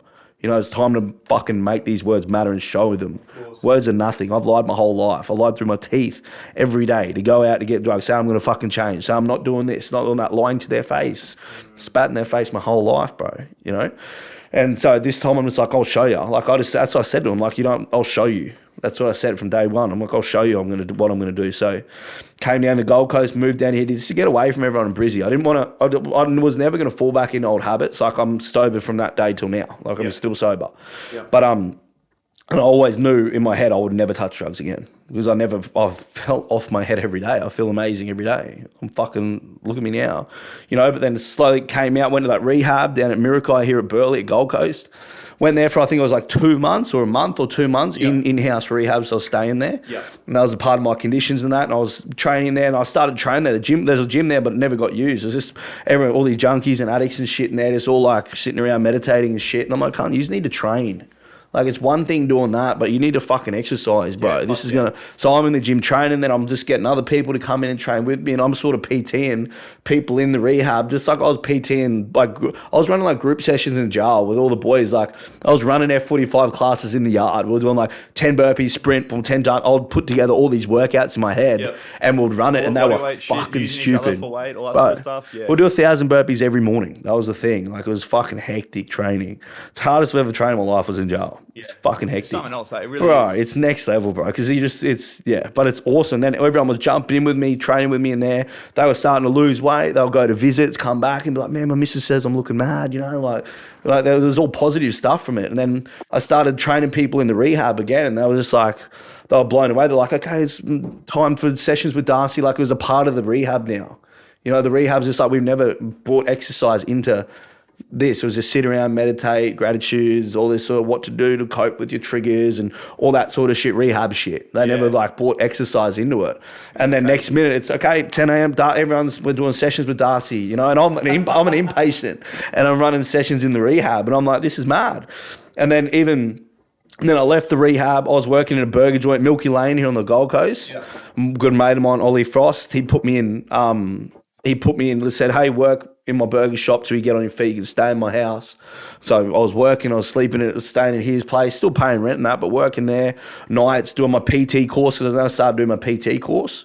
So I was doing my PT course Monday to Friday, driving to Coomera, good life, doing my PT course there. Through NHA. Through Dave, Yeah, so did my course through that, and I was doing that. Then I'll do volunteer work at the rehab. So I'll go back to rehab 3 nights a week. I'll help them with dinners. And then I'll go back on 1 day a week and I'll run group fitness sessions. So I'll go there, I'll be training. And then I'm like this outpatient that came back. So I was, again, my lawyer said, like, I did it because it was awesome feeling, but my lawyer said, when you're out, you need to do as much shit as you can to show the judges you've changed. Because I still got all my old charges. Bail, right? I'm on Supreme Court bail for all those old charges. They're like, most cunts will go out and they'll fuck up. They'll go on a bender. I'm out and going, fucking get off my head. I'm like, I've got to show these cunts I've changed. That's what I did, bro. That's what I did. I kept fucking up. And it's a revolving door. Bail, I couldn't get bail ever again because I kept fucking up, you know? No, they'll just look at you like, cunt, you've had your chances. See, I was just like, this was my chance, and only chance I knew this was my my chance. So then I'll do clean piss tests every Monday. I'm own money when I'm paid for a clean piss test every Monday. I did that every Monday. I was signing in like 5 days a week at fucking, where is it, Broadbeach Cop Station. Yeah. And then I was working nights at this fucking burger shop. I was volunteering as rehab 3-4 days a week, going back there. Doing as much, that's just like, and when I went back to then overtime, obviously, and I'm like, I'm sweet. Like, and my mate gave me a chance, like, and I was working, then I got offered this good job as F45. My mate opened an F45 and he's like, bro, I want you to run it, because he knew I just finished my PT course. I was still working at the burger shop. He's like, I want you to run it. I'm like, can't what? I'm like, fuck yeah. I'm like, this is my chance to become like, this is my chance to make it or break it. I've been given an F45. Like, I was given, not given, but I was given a small percentage and you manage and run it. And I'm like, are you sure? Like, I've never had that much responsibility in my life. You know, I'm like, yeah, sweet. And I'm like, fuck yeah, let's do this. I was running it and managing it, bro. I blew up. I was fucking awesome. I was brought my energy to the fucking, I was made for group fitness, cunt. I was like bouncing around. Wrong, everyone's like, cunt, you're on next level. Everyone thinks I'm still fucking cooked, bro. Yeah. I'm not. But so I was running these classes, members were going through the roof. Almost like, cunt, you're killing it. Boom, giving me bonuses and shit. He's like, I'm like, yeah, cunt, mad, this is mad. And then Supreme Court date comes. Cause isn't that a feeling, bro? Like, so I've been there as well, man. I had a court date for something that happened, let's say 2 years prior to me actually getting charged, right? Yeah. House gets raided. I'm just started at PT, right? So I've been PTing now for about 6 months, and I had something come up after 2 years. Yeah. And that feeling of knowing you have court coming up. Yeah. There's nothing like it. It's just like you're in limbo, right? Yeah, but I thought I was sweet. I thought I was fucking bulletproof again, because I'm out. I've got like this letter from this rehab saying I've completely changed this whole aspect to the rehab. He's brought exercise there. He's mentoring all these people in the rehab. He's really just made a big difference here. He's doing great. I had letters from fucking psychologists, fucking all sort of shit, other mates that are doing well that ripped me up, big referrals, all my clean piss tests. I'm like, I've changed, and this is proof. And that's what I was told. Was lawyers said, get as much evidence as you can that you've changed on paperwork, bring it in, and we'll show it to the court, and we'll see what they say. And I'm like, I've done so much. I'm like, I'm sweet. I'm like, F45 was on the last session, was on the Friday. I called on Monday. I'm like, I'll see all you guys on Monday. You know, I'll be back. I just got to go. Fucking, I'm just obviously going to Brisbane, going to see my family. I'll see you all on Monday. No worries. What was going on, obviously? Fuck no. Yeah. No way. It wasn't going to be like, I'm going to go to court for all this shit, drugs and fighting. Like, at this point in time, you still did hold a little bit of shame around that, right? Yeah. Oh, yeah. At this point, 100%, until I started to use this to help people. Yeah. At that point, I was just like, I don't want people to know I've been to jail and that I'm not going to get a chance here. They just go. You think obviously I'm going to get judged, or people are going to stop liking me, right? 100%. You're not going to go for a job interview like, hey man, just got out of jail. I really need this. Can you hire me? I'll be like, fuck no. Yeah. You know what I mean? Because everyone just thinks the worst. Yeah. So I was ashamed of it. I wasn't ashamed. I just didn't want people to know. I guess that is a shame. But I was just like, I want this to work. I don't want you to know about my past. That is being ashamed, eh? It is, bro. Yeah, it is. 100%. But this is normal, bro. This is the thing. Like, we think about people in the public, right? Yeah. We call them civs. Yeah, stiffs. They're not civs, bro. They know civilians. Yeah. Right? In the public. Like, they see criminals, people with tattoos, people that have been to jail, they think piece of shit. Yeah. Straight away, unfortunately, because that's what they've been ingrained to think. 100%. They don't see that people can actually change like yourself and like I have. Yeah, well, that's why you just got to go on. We've got to go to extreme lengths to show people this. Yeah. You know, but so then I went back to court, Supreme Court, went down, sat in a room just like this with my barrister, with my lawyer. Barristers aren't fucking cheap. They're very expensive people. Bro, fucking, and they show up and say 2 words. But anyway, sat down with them. Isn't that the truth? Bro, sat down with them and I was like, hey, here's all my fucking paperwork and shit. I'm fucking be killing it. Read everything. Have a look at this. we're sweet, bro. Can I go back to F45? Just fucking get me whatever I need to do. And then it's like, oh, yeah, this is great, mate, but you're going to be looking about 10 years. I'm like, fucking 10 years, cunt. I'm like, what do you mean? I'm doing a brick. And then it's like, mate, you've had assault charges. You're on a suspended sentence for an assault. You got done again for more assaults. Okay, that's red flag. We just had one case with that, and this cunt did 6 years for one assault without even a suspended sentence hanging over his head. Like, that's one case. And then like, this is a chick got done with fucking a couple of grams. She's doing 2 years. There's that case, and I'm like, what the fuck? You got done with a fuckload of drugs. You got out on bail. You got another fight again. You reoffend on these assaults. You reoffend on the drugs. Like, cunt, you were going back. I'm like, oh my God, cunt. And the first thing I could think was just like fucking, because my mum's still kicking at this point. I'm like, I'm going to miss my mum's fucking funeral. Yeah, bro. You know, I'm like, all this stuff I've been doing, I'm going to fucking, and I just like, it is what it is. I've showed my mum and dad I've changed. Like, they've seen me change. I was out for like 8 months. doing all this sort of stuff, So grinding. this all happened in 8 months? Yeah. That's hectic. Yeah. Bro. So I was doing all that stuff, and then I was just out for about eight months on the Supreme Court bail. Then I had to go back. And then I was just like, in my head, I was just like, I was content. Like, I knew if something was going to happen to mum, that would suck. But at the end of the day, I've finally started to make her proud. I'm showing her I'm changing. And I just went downstairs. I didn't tell them that I'm doing 10 years. I wasn't breaking that news. I'm like, let's go to court. I'm like, oh, I just said I'll probably be going back for a bit. You know, and then it's like, oh, fuck yeah. So I give him hugs and that. I'm just like, and I said to mum, like, no matter what, like, I'm going to keep making you proud. Like, even if I go back in there and something happens, she's like, don't talk like that. I'm like, mum, I just want to say it.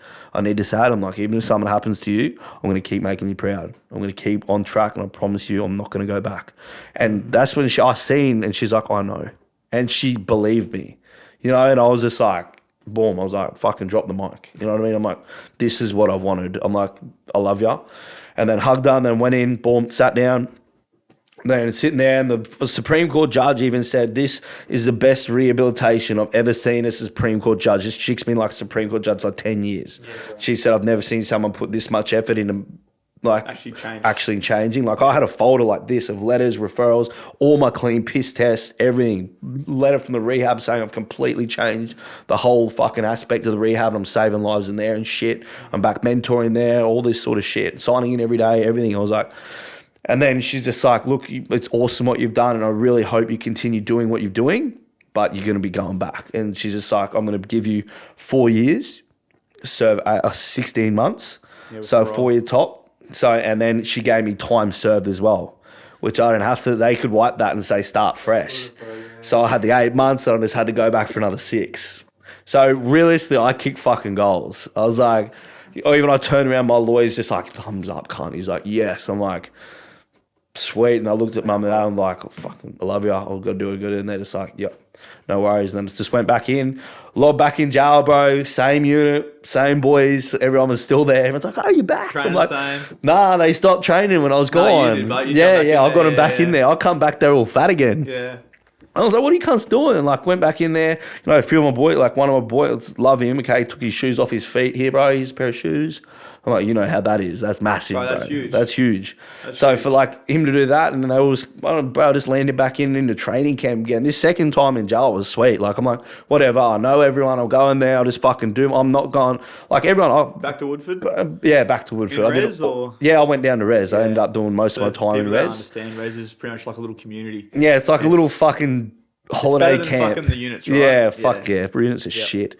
But yeah, went down there and we're just training every day and shit again. Got back in there, got back them on all their meal plans, and everyone would come to my unit, time to train. And then I was back, and I had my PT course now. Like, I'm a qualified PT. So now I'm like the trainer of Woodford. Like, everyone knew me. I was even sending tennis courts in res, eh? Yeah, bro. I was doing everything, burpee routines. I was setting everyone meal plans and shit, and just like, and it was lobbed back in there. And then time went by. I just called mum every day, just telling her how good I feel and everything like that. And I felt amazing. And then obviously the F45 got ripped out, and I was calling old man. I'm like, man, as soon as I get back out, we'll jump straight back into it, you know, because F45 I thought was my golden ticket. I thought that was like, I'll get back out and go straight back into it. So did my time, went back out, and it's good. I wasn't on remand this time, so I had a release date, and I'm like, thank fuck, because when you, obviously, if you've done remand, it's just, you don't know when you're going to get out. You're calling your lawyer every day.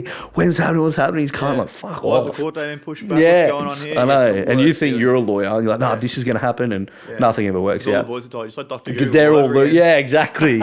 Everyone in jail thinks they're personal trainers or fucking lawyers. Yeah. But kickboxing, speed hooks. Yeah, kickboxing. Yeah, but and then so did my time, got out. My mate that ran the F45 picked me up. And I'm like, how you going? Boom, bang, let's go, boom. And I was just talking to him. He's like, yeah, and he had another partner in the F45. So he was a small owner of it, and the other guy had a majority of it. And then I was like, yeah, call his old mate. Like, yeah, call him tomorrow, see what he says, and blah, blah. I knew, like, he knew this news that I'm about to say, but he just didn't want to tell me in the car because I'm so hyped on life. I'm like, the feeling when you get out is like fucking epic. There's no feels like that. Plus, feeling amazing. Like, I had all the, like, I could have got on, like, Ice came in when I was in there, Coke came in, Subby was going crazy in there. I could have got on it. Bro, I could have got on it easy. All the boys that I was training, coaching, were offering me shit like, oh, here's that session, you want some of this? I'm like, no, I'm good. So I knew, like, I've been around temptation. I don't, I'm not tempted. I don't think I'm fucking temptation. I don't want to feel like shit again. You know what I mean? I was why tempted to go back to the most worst part of my life. Drugs got me there, but now I realise this. Yeah. So I was like, no, I'm good. And I was always never the one that got on. They all got on the subby, getting off the head, and they'll come train with me and shit. Like, whatever, you do your own thing. I'm not fucking going to judge. Yeah, my brah. Love ya. Yeah, chance. But and then obviously, go back out, and then I called old mate the next day. I'm like, hey bro, I'm ready to come back to F45 and fucking come and get I'm gonna get wheels down there soon. Let's kick back off. Like Darcy's welcome home thing, like big fucking thing. And he's just like, bro, no chance. I'm like, what? This is the partner. Yeah. He's like, no way. He's like, bro, you're all over the paper. I was like front page of the local papers near the F45 saying drug fucking law. Disgraced F45. Yeah, I'm there on the front cover with the F45 shirt on going like this. And I like this, and then it's just like drugs, fighting, fucking piece of shit. I'm like, oh, I can't. And he's like, mate, we had to tell all the members that because they had like coppers that were members and shit, like things like that, you know? And they're like, we had to tell all the members that we had no idea that you had caught, that you're living this double life and shit. And they just said like, we didn't know what he was up to. And they had to play it out like I was still doing this shit. That was me when I was changing my life. These were charged ages ago. But, and I was just like, fair. Like, you know, I think that's like society for you, right? Yeah. That's the way it is. Like, people see a past, and I think that's who you still are. People don't see that there's change. Yeah. And that's the thing. Like, unfortunately, we're going to wear that for the rest of our lives to a certain degree. Like, I feel like now, because you're probably so open in sharing your story, like, people aren't going to judge you because of that. You probably have like fucking cops and shit like that you've trained in the past. Yeah, I coach cops. Yeah. I've had online clients that are cops. Yeah, I've trained 2 detectives. Yeah, I know. It's weird. There's not a massive like bit of just like fuck. There's a bit of like my old life's coming back here. Yeah. The politics from like your old life. Yeah, 100%. Right? You always get that. Yeah. But even like that same thing. Like I'm trying to get loans to this car, but I'm not getting the car anymore. But I was trying to get loans, and first thing everyone does is Google your name, and it's just red flags, and we're not loaning this cunt shit. And I'm like, it's still following me. It's still following me now. But then where was I? I was out. Oh yeah, then I rang old mate. Obviously, I had to say that F45, you're not coming back. He's like, we had to tell all the members, I'm real sorry, bro, but like, we can't. I'm like, fuck, what do I do now? That was everything. That's what I thought my golden ticket was. And then I was back living at mum and dad's in Brizzy after I got out the second time. And then I'm still good in that. And then I was just like, fucking go to Good Life. You know, Good Life is with the gym that I was training in Brizzy. Yeah. And then I went there, and then I decided to do face-to-face PT. And I'm like, fuck, it's all in. But then it's with face-to-face, it's either you make it or break it. You know, once you're in a big gym, you got to pay rent every week. You're signed into a contract. If you do not, they will fucking eat you up and fucking take you to fucking court. If you can't make it a Good Life, you're not going to make it any gym. No, exactly. They give you a fuck ton of support, bro. It's funny that, right? They say that. I was like, yeah, that's right. To start with, yeah, they do. Yeah, but they say, here's these leads, like a birthday list. Like, it's not really fucking solid leads, bro. I used to love them lists, bro. Yeah.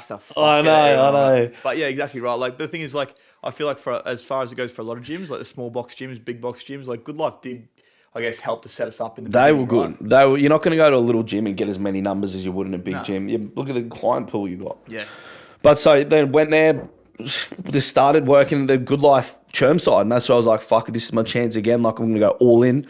And I did, but I was in that Good Life from I got up at 1 a.m. every morning. I was in the gym by 2:30 every morning. I had no license too, so I was walking about 45 minutes to get there. So I'd wake up 1 a.m. every day, boom, walk to the gym. I was in that gym Monday to Friday, 2:30 a.m. in the morning till 7:30 at night.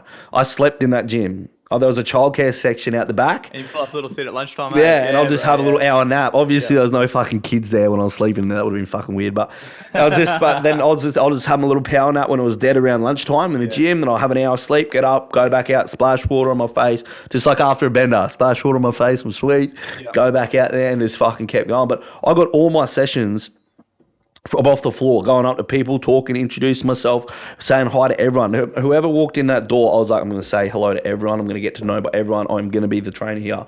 Everyone knew my name. Okay, if you've done PT in a big gym, I had 100 sessions booked after 4 weeks at Good Life. Yeah, it's hectic. 100 sessions a week, 4 weeks. No word of a fucking lie. Okay, and I was pumping 100 sessions every week for like a year. That's fucking wild, man. Yeah, Monday to Friday. I was doing Monday and Saturday mornings, but then I dropped Saturday mornings. I started doing group sessions down at New Farm Park there in Brizzy. Yep. I started doing group sessions down there on the weekends. Had all my clients that were in the gym come $10 a head, have like 20 cunts there, $200 just for like half an hour. And then I'll be pumping sessions. I started doing sessions, 3 a.m. was my first session, back to back, every half an hour slots, back to back all day, have a break around lunch to train myself. And then I'll be back to back from 3 in the arvo till 7:30 at night, every day. Doing like, as I said, 100 sessions a week. People are like, you can't do them numbers. I'm like, can't check my calendar. Watch me. Yeah. Watch me, bro. And like, you're going to burn out. I'm like, cunt, I'm not going to burn out. I'm like, one, I got to make my family proud. Two, I don't give a fuck. Like, I'd sacrifice. I wasn't going to dinners. I wasn't going out on the weekends. My mates and that were doing all that shit. I'm like, no, I want to fucking set myself up here. And then I was doing massive hours. Everyone's like, you're going to burn out? I'm like, man, I've been doing this for a fucking year. I'm not burning out, bro. I'm fucking sweet. You know, I was doing those numbers back to me. I was making like $5-6 grand a week easy just doing face to face. Yeah. And then that's when I was just like real proud of what I was doing and that. And I was telling mum and dad, I'll go around mum and dad's. Like, the thing is, I'd work during the week, try and get as much sleep as I can on Saturday, then go around mum and dad's on Sunday and sort of show them what I'm doing and how well I'm doing. And I was like going and pretty much boasting to them about what I'm doing, you know, because I was proud. Obviously where you came from and obviously what they would have seen. Yeah. And as I said, I want to show them that I've changed. Not just tell them, I want to show them I've changed. So I was out there and it's pumping. Dad's like, you need to get a trade. You know, Dad's an old school builder. Yeah, he's an Aussie. Yeah. You need to get another job. PT doesn't pay that well. Yeah. They're like, you know, then I started pumping and I was going around with him and it's like showing him how much like my bank and shit. And he's like, holy fuck, Darcy. You're like, fucking serious, man. But then that's like, and then he was like I'll go over to mum and dad's and he'll be on the phone to my uncle or one of his mates. And he's like, mate, you should hear Darcy on the phone. You should see how well he's doing. Now he's like boasting about me. Proud of me. Never. Feeling that moment, bro, amazing. That's why I never made them proud my whole life. And that's all I ever thought about was I want to show them how good I am and show them that I've changed and make up for all the fucking shit. I can never make up for all the pain I put them through. Fuck, I don't, no way in the world. But I believe I can show up every day and make them proud every day to show them I've changed. Yeah, that's what I do. And then, so, yeah, just hear Dad boasting. And then, like, moments there, like, I just started crying, right? I was just like, fucking, my dad finally says, like, I hear him boasting to my mates. And I was talking to Mum on the couch about it and just started crying. And she's just like, we are proud of you. Like, you fucking completely changed everything. We're proud of you. And I'm like, that was the whole goal. That was my fucking biggest, best feeling, best high in the fucking world, okay? Yeah, I've done every drug under the fucking sun. I've been high my whole life, but this was the best feeling ever. And this was just like fire. I was just like, I'm going to keep going. Like, this is it. Like, I'm going to keep going. Like, burn out. Well, I'm not burnt out when I get that feeling at the end of this. Again, fucking go, and I'll go hundreds. I'll go 200 sessions a week. Come at me, bro. You know what I mean? And then obviously over time, then just like started doing afternoons. Dropped off afternoon sessions because I had a few clients that would cancel me every now and again. And then that's when I started to do a bit of online stuff and do my Instagram. And I never thought about online coaching and shit like that. Like, it wasn't ever going to be a thing. But then I started just landing in it. I had a few clients that just like messaged me on Instagram because I started like showing people my routine and shit and like my coffee on the face and shit in the morning. Like, it's fucking... I want to hit you up about that, actually. Where did the coffee on the face come from? It's fucking really dumb, okay? And everyone else, it's no benefits to your skin. It is nothing. Behind it whatsoever. Okay, there's no science. There's nothing behind it. The reason why I do it is I'm trying to show everyone that routine and structure saved my life. Okay, so and every morning in jail I woke up, I wrote down my journal, I did everything, but the first thing I did was I had a cold shower and I had a coffee in the cold shower every morning. In my cell, I didn't have a kettle. Okay, this was like in the blocks and shit. You don't have a kettle, so I'd wake up. I'd have my scoops of my bushels fucking coffee in the plastic cup in the morning. I'd have it, and I'd sit there in the shower. I'd turn the cold shower on, fill up my cup. I'd have my cold shower, and I'd drink my coffee in the cold shower. It's just like what I did every morning. I'd have a moment. I'd think about like that this is just temporary. I'd tell myself, so I sort of a form of meditating in the shower, and then I'll do the cold showers every morning, and then I'll have that cold, and I'll drink it in the shower, and that's what I did every day. Started journaling, meditating, and doing all that, and that's what I did every day, and then that's what I did every morning. It kept me on track every day, and I kept doing that even when I got out. This is why I stayed on track. Most people, like they come out of jail, they lose structure, they lose routine, everything goes to shit. That's when they just resort back to their old life. Being in that jail, right, like you're forced to have discipline. You're forced to have habits. You're forced to have routine. And the thing is, we function well with those things as human beings. Yeah. But like you said, as soon as we get out, literally we thrive. Bro. Yeah. As soon as you get out, though, it's like that all goes to shit for a lot of people. Which did for me 6 times. Yeah, exactly. Like, I got out. Yeah, I stopped smoking ice, but what do? Get on the packet. Yeah. Drinking alcohol. Yeah. Doing all that shit, bro. I know. Fucking, being a womanizer, all that sort of stuff. Yeah. But having that routine and having that structure was what changed my life. And obviously it was the same for you, right? Yeah. Well, that's why I just did the cold shower every morning with the coffee and the cold shower. Then when I got out, I thought it was just like, I just want to start showing people that like, because I had a few comments saying, man, it's awesome. Like people knew where I come from, knew my story before I started getting out there. And people were like, man, it's awesome what you've done. Is how did you do it? And I was just like, started telling them, look, it's just my structure, my routine. And then I'm like, I need to start showing other people out there this. And then in the shower one morning, I'm just like, this is what I did every morning. I had a cold shower and I filmed me having a cold shower in the morning and doing my thing. And I'm like, fucking being a dickhead. And I'm like, this is shit. Like, it's just me having a coffee. It's just me having a cold shower and drinking a coffee in the shower. Like, it's not. And then I literally just fucking was just like something. I was just like chucking on my face, cunt, and then have my cold shower. And then I put that up. I'm like, even I laughed at it. I'm like, what a fucking idiot. Even I think I'm a fucking idiot when I do it. I look at it and I was just like, what a fucking dumb cunt. And I was just like, wow. And I started laughing. I'm like, this is it. I'm putting this up. This is what's going to separate me from other people. You know, it's not this normal, like, I'm fucking extra, and I was just like, this is it. And then I put it up, this is a joke. And I was just like, this is my routine. And I was just like, and I started putting it up every morning. I'm like, this is what I'm going to get out there, that I'll never break my routine. Because as you see, I'll do the coffee on the cold face, I write my list down, I meditate, I go do my cardio. That's like my whole morning routine. And I've never missed a day of it. If you follow me on Instagram, cunt, I've never missed a fucking day. Yep. Birthdays, Christmas, New Year's, every day I've done it. Hotels, holidays in Bali, doing it. Yeah. Every day. And then it just got traction, bro. Just like people just like, what the fuck? And I just started being like, this is fucking stupid. I'm like, but I was getting that attention and I was like, this is what's going to make cunts want to like watch what I do and see where I've come from. And then at the start, people are like, you're a fucking idiot. At the start, even like getting our story out there at the start, people are like, you don't know what you're talking about. Yeah, bro. And because that's when I started doing videos on my Insta of like where I've come from, like if you're trained, blah, blah. But I was real awkward in front of the camera at the start. Like I'm nothing like I am now. Like I'm fucking film me. I'm fucking happy as. But it takes time to build up that confidence in front of a camera. So at the start, I look at my old videos and I'm like, I wouldn't have believed me either. Like I wouldn't have looked at me knowing I've gone through what I've gone through. The authenticity wasn't coming through the phone. Nah, because I was thinking about what I was saying. Now I just say off the top of my head. I'm one take. Yeah. I'm a one take man. I've never gone back and redone a video. I'm one take. That's it. And because I'm speaking about what I know about what, and then I'm more confident. I got people like at the start, people like, you don't know what you're fucking talking about. They're like, you know what drugs are. You know there's a fucking week, blah blah going on. I'm like, whatever. Like the hate is always there.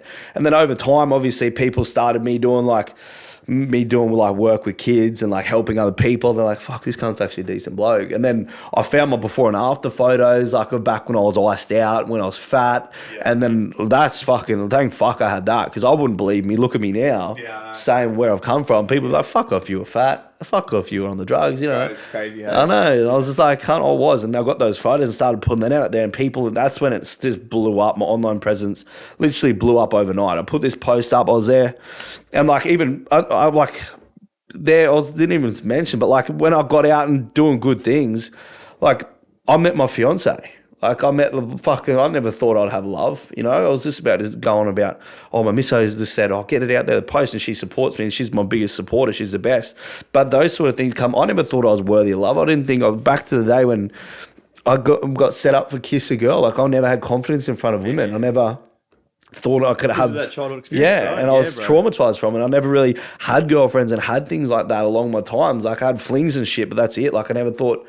And then she just fell in my life, and we were like best mates. It's just like, and she's my best mate. She's like my fiance, And I never thought I've never been more happy in my life. But because of all my routine. But she's like, but as I was saying with my online presence, that was just fucking mentioned my misso. She would love that.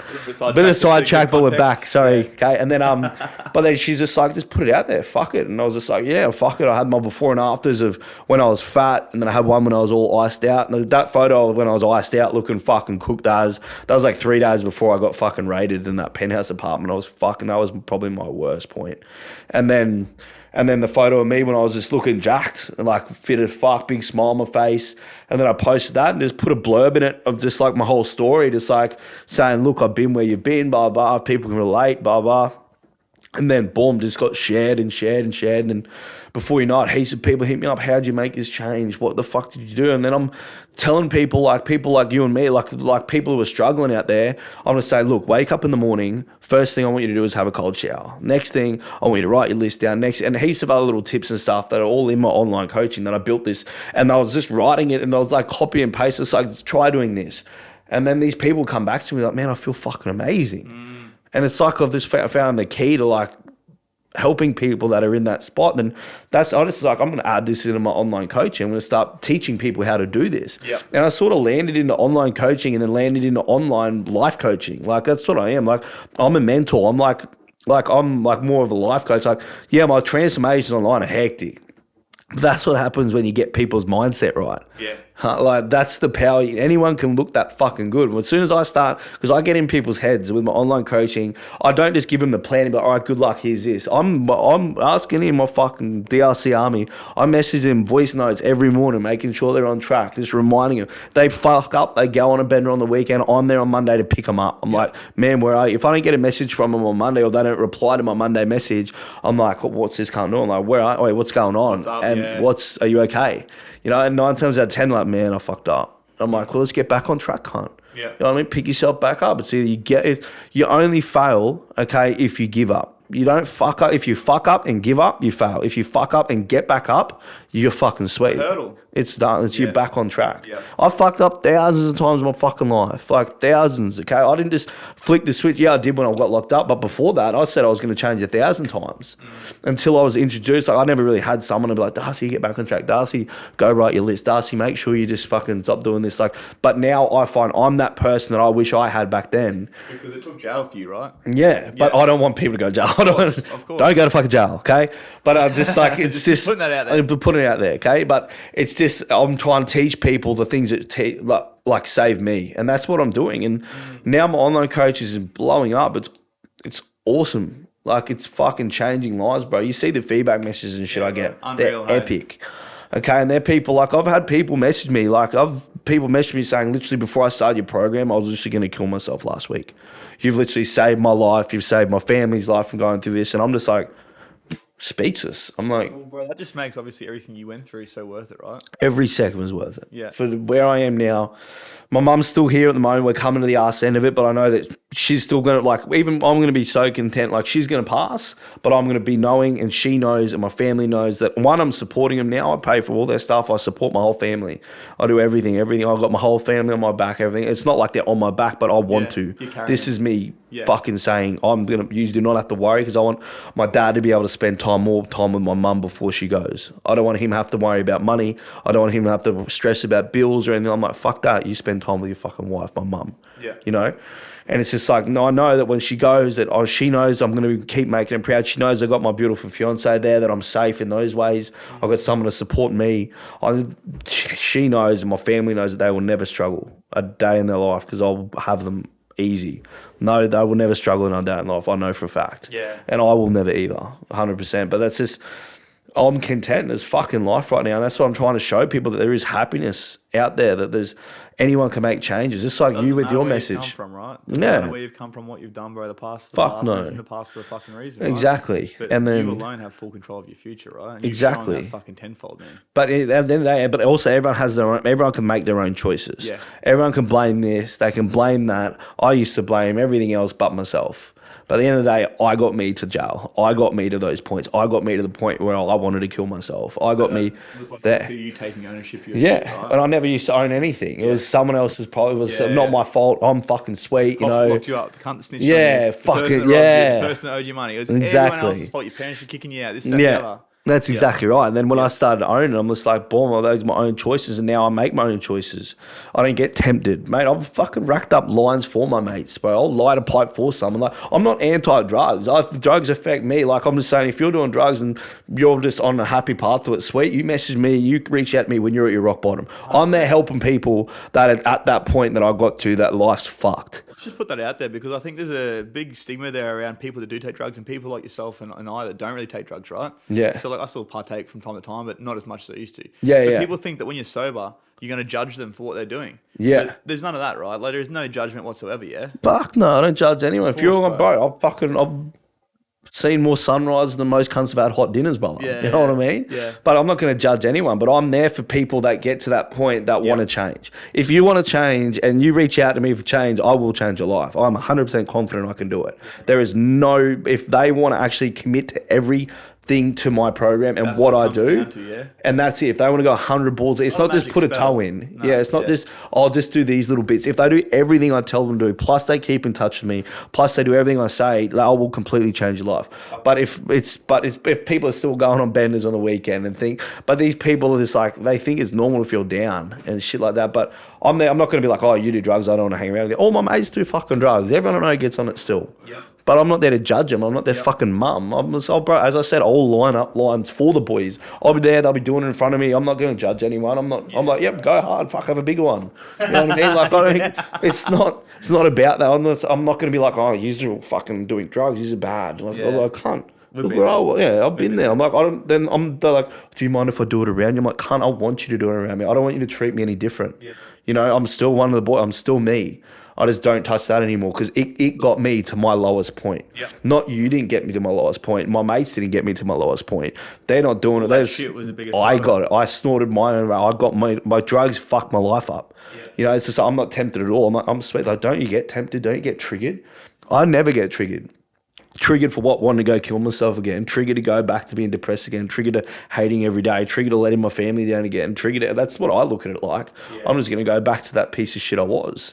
Insecure, depressed, alone, hating myself, suicidal. When you hit that rock bottom because of drugs, you know what it's obviously worth to you. It's worth like fucking nothing because life is so much better without that. Yeah, bro, I'm off my head every day. Bro, I'm up 2:30 every morning throwing a coffee on my fucking face every morning. I'm fucking sweet. I'm happy as all the time. Like I never get, like I have moments, everyone gets moments of doubt.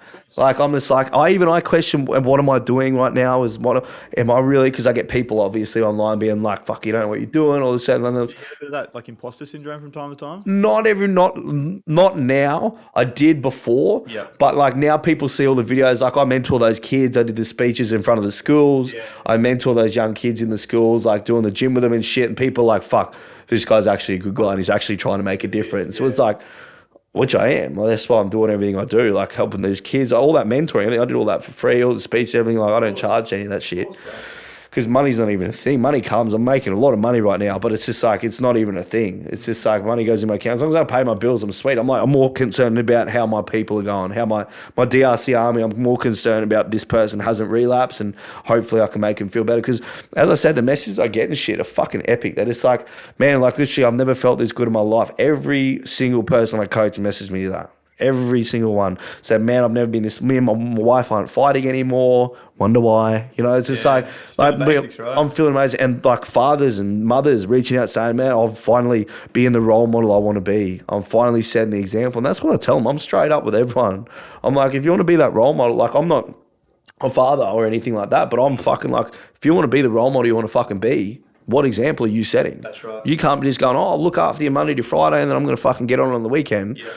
What is fucking what? You gotta look in the fucking mirror. Right? Exactly, bro. Yeah. Exactly. It's just like, so I was just telling how it is, and then I believe I have a place to say that because I've been at that rock bottom. That's the thing. You've been there, bro. Yeah. So you can fucking say that through and through. Yeah. I'm like, what if I gave up? What if I gave up on that? What if what if I wouldn't have this feeling I've got right now? And then that's when a lot of people relate to where I come from and and there's a lot of people out there that just relate to what I do and everything I've been through, and that's why they reach out to me. And when they do, they just believe in what I'm saying, which works. I'm not selling a fake product here. I'm not trying to sell anything. If you want to change your life, fucking message me. Yeah. Like it's done. I'll give you the advice. If you can't afford my coaching, I'll give you as much advice as I can. which I do. I've fucking given out fucking free plans to thousands of people. Like just being like, I just want you to try doing these simple things in the morning and let me know how you got at the end of the week. And they message me back saying, oh, I feel amazing. And the next minute they would do sign up anyway. But like that, but even the ones bad enough, they can always find the money, right? Yeah, that's right. Bro, you know what it comes down to, bro? A lot of the time they don't trust themselves. Yeah. It's not that they haven't got the money. They can find the money, bro. You can always find the money for something if you want it. But a lot of the time they don't trust in themselves that they're going to follow through with it. So they resist. Yeah, except, bro, when did you ever struggle to find money to get drugs? Yeah. You would do anything to find it. Yeah. And you can't find money to better yourself. You know, that's how I say to people, like, how much money do you spend on the pub on the weekend? Yeah. Oh, I'll just put $100 for the pokies, couple of beers. There's like fucking 2 months worth of coaching, cunt. Yeah. You know what I mean? They justify that and it's like, but whatever. But yeah, so then started doing this sorts of online stuff and now just, bro, it's changing lives and it's sick. And just knowing that what I've done, sort of where I've come from, making my family proud every day. I got, as I said, my gorgeous fiance in my life now. I've got great friends. I'm mentoring like... Best feeling, hey? Bro, best. I'm mentoring like fucking people like top dogs in biker gangs and shit. Like people that are like look rough as guts that are like, can't, I wouldn't fuck with this, but that reach out to me for help because they're struggling. Because they know what it's like, But same thing, people judge that book. The people see that like, oh, this biker, he's sweet. He's just a big hard cunt. Yeah. You know, next minute they're struggling. They're struggling every day. Yeah. And that's what I mean. I'm coaching all kinds of people, bro. I coach fucking old Jeanette in the gym that's 85 in the fucking thing that reach out to me. I'm coaching mums, young people, olders. I've got no like... The niche for where we come from is huge because drugs and everything is so normal. Everyone can do better. Yeah, but these are now it's so normal to feel down and depressed. It is normal to get on it every weekend. It's normal to drink. It's normal to be depressed. But you know what the fix is for that 99% of the time is go and get on fucking, you know, SSRIs and fucking take these pills to make you feel better, then go take more pills to make you feel better. Numb yourself with other shit. That's right, go to the doctor, I feel upset, I feel depressed, and they just treat it straight away as like some sort of mental illness or some sort of sort of lack of whatever it might be, to then they replace it with a pill. I know. And then bro, I got fucked up on Xannies and Valiums, bro. Yeah. Real bad. And I'm like, that's what people are eating these days, but it's just...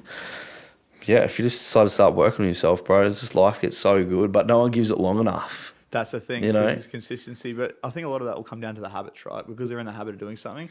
To replace a habit, they say it takes, you know, up to a month, but it can take anywhere up to like 48 days, right? Yeah. So to do that thing day in and day out. But like you said, no one gives it long enough. They might do really well. And I see this with clients of mine. Yeah. They do really well for like 2 weeks and then they go have a bender on the weekend and they're back to square one. Yeah. And then it starts the process all over again. Yeah, I know. It's just they're trying to make the change, but subconsciously, because they've been doing it for so long, and they say that our what we do every day, right, is subconscious programming, which is like 95% of our brain. So only 5% of that is conscious. Yeah. So then, you know, everything we do on a day-to-day basis is like a computer program. So they, you know, get to Friday, fucking boys call, they're at the pub again, you know. Yeah. Get to Sunday, fuck it, I feel like shit again. Fucking sleep on Monday, sleep on Tuesday, repeat the pattern. Yeah. And they're stuck in that cycle. But then also it's people's reward systems. Right. So people reward themselves. I find people reward themselves. I'm going out for a few drinks. I've been good for so long. I'm going to go fuck it. I deserve this. Yeah, exactly. I've earned that. Yeah. Exactly. How many times did that say you deserve something? You never say you deserve to be happy. You never say you deserve to feel good on Monday. You never say I deserve to feel I love myself. It's I deserve to go fucking destroy everything. It's that little easy out voice in your head, that little comfort zone voice. Makes me feel good. That's saying, yeah, oh, you deserve a drink. You deserve to have this. Why would I reward myself for going and everything? So let's fucking destroy it. Feel less bad than what you are right now for 1 minute. Yeah, you deserve to go out and get fucked up. And then no one ever says, oh, you deserve to be fucking depressed as on Monday and feel like shit. Oh, you deserve to come down and fucking want to neck up on Sunday. No. You deserve to fucking completely destroy your relationships at home. They don't think about all the after effects of what they think a reward is. Think about that now. Like delayed gratification is such a dead thing, and I think a lot of that's to do with like social media and what they obviously flaunt on there. Like, don't work hard, fucking, because you know you can go take this and take that and fucking feel good right now. But if you work hard, it's gonna feel like shit now. But long term, you're gonna have what you want. But you see these people going like Friday night, they're on Instagram on their stories out partying, having a mad time, and people get FOMO from that. And they're on there like on the Friday night before they go out when they're all dressed up, looking good. But you don't see anyone filming the stories Monday, Tuesday, wanting to neck up in a room, crying to yourself in a room, or on the Sunday when you're all cooked as in some apartment coming up. Like all dignity goes out the window when you're fucking fried on a fucking Sunday morning, bro. Cooked as an apartment, having a fucking durry on a balcony, fucking wigging out, fucking, you know what I mean? They don't film that sort of shit. No. You know what I mean? They don't film the come down. They don't feel like, oh, I'm just going to film myself, going to go try and kill myself. I'm going to go eat a bottle of pills and just try and kill myself. I'm going to put that on my Insta story. You know, it's fake. So I don't even use my social media, bro. I go on there, I post my stories, I reply to my clients to the business. I haven't scrolled, I haven't looked at a story in 3-4 years, bro. Yeah. I don't use social media. I think social media is shit. I 100% agree with you. I think it's a great platform when used the right way. But just as a business, there's a light and a dark side to it, yeah? Yeah, but more dark than light. I use it as business and get my message out there and get my story out there and helping people, which is awesome. But there's the one thing is people just, as soon as you go on social media, you go there, you scroll, you compare yourself to other people. Yeah. You put yourself down, negative thoughts, negative state of mind. As soon as you compare yourself to someone else, you've lost. As soon as you open Instagram, you've lost. Because when's the last time you went on there and felt good about yourself? Scrolling, oh, this person's doing this, I'm not doing this. Or I'm not getting the likes I want, I'm not getting the comments I want, I'm not getting the attention I want. Once again, back to that validation. I know. Something that you spoke about earlier, so validation and significance. Like, do you still feel, obviously, as a young guy, you had like a high need for significance? Would you still say that you have that need for significance now? Yeah, I like feeling like people notice it because I believe on my business, like as well. Like I want to look the best I can. Like I'm always going to be a vain person. Like vain is not being vain. There's being cocky, vain, and being confident in who you are. I like feeling confident about myself. I like feeling amazing. I like looking amazing. Yeah. I never felt confident. Yourself, right? Yeah, because I never felt confident. I never looked amazing. I hated myself my whole life. When I was fat, I'd wear a jumper all year round. I wore a jumper all year round. When it was hot, I'd make sure I wore a singlet underneath the whole. This is how my brain works when you're fat. You put a singlet on to hold in your rolls. A tight singlet, then you put another shirt over the top, so you look like you can't see your rolls. And then also I put a jumper on top of that, so I just look jacked, even though I'm fat.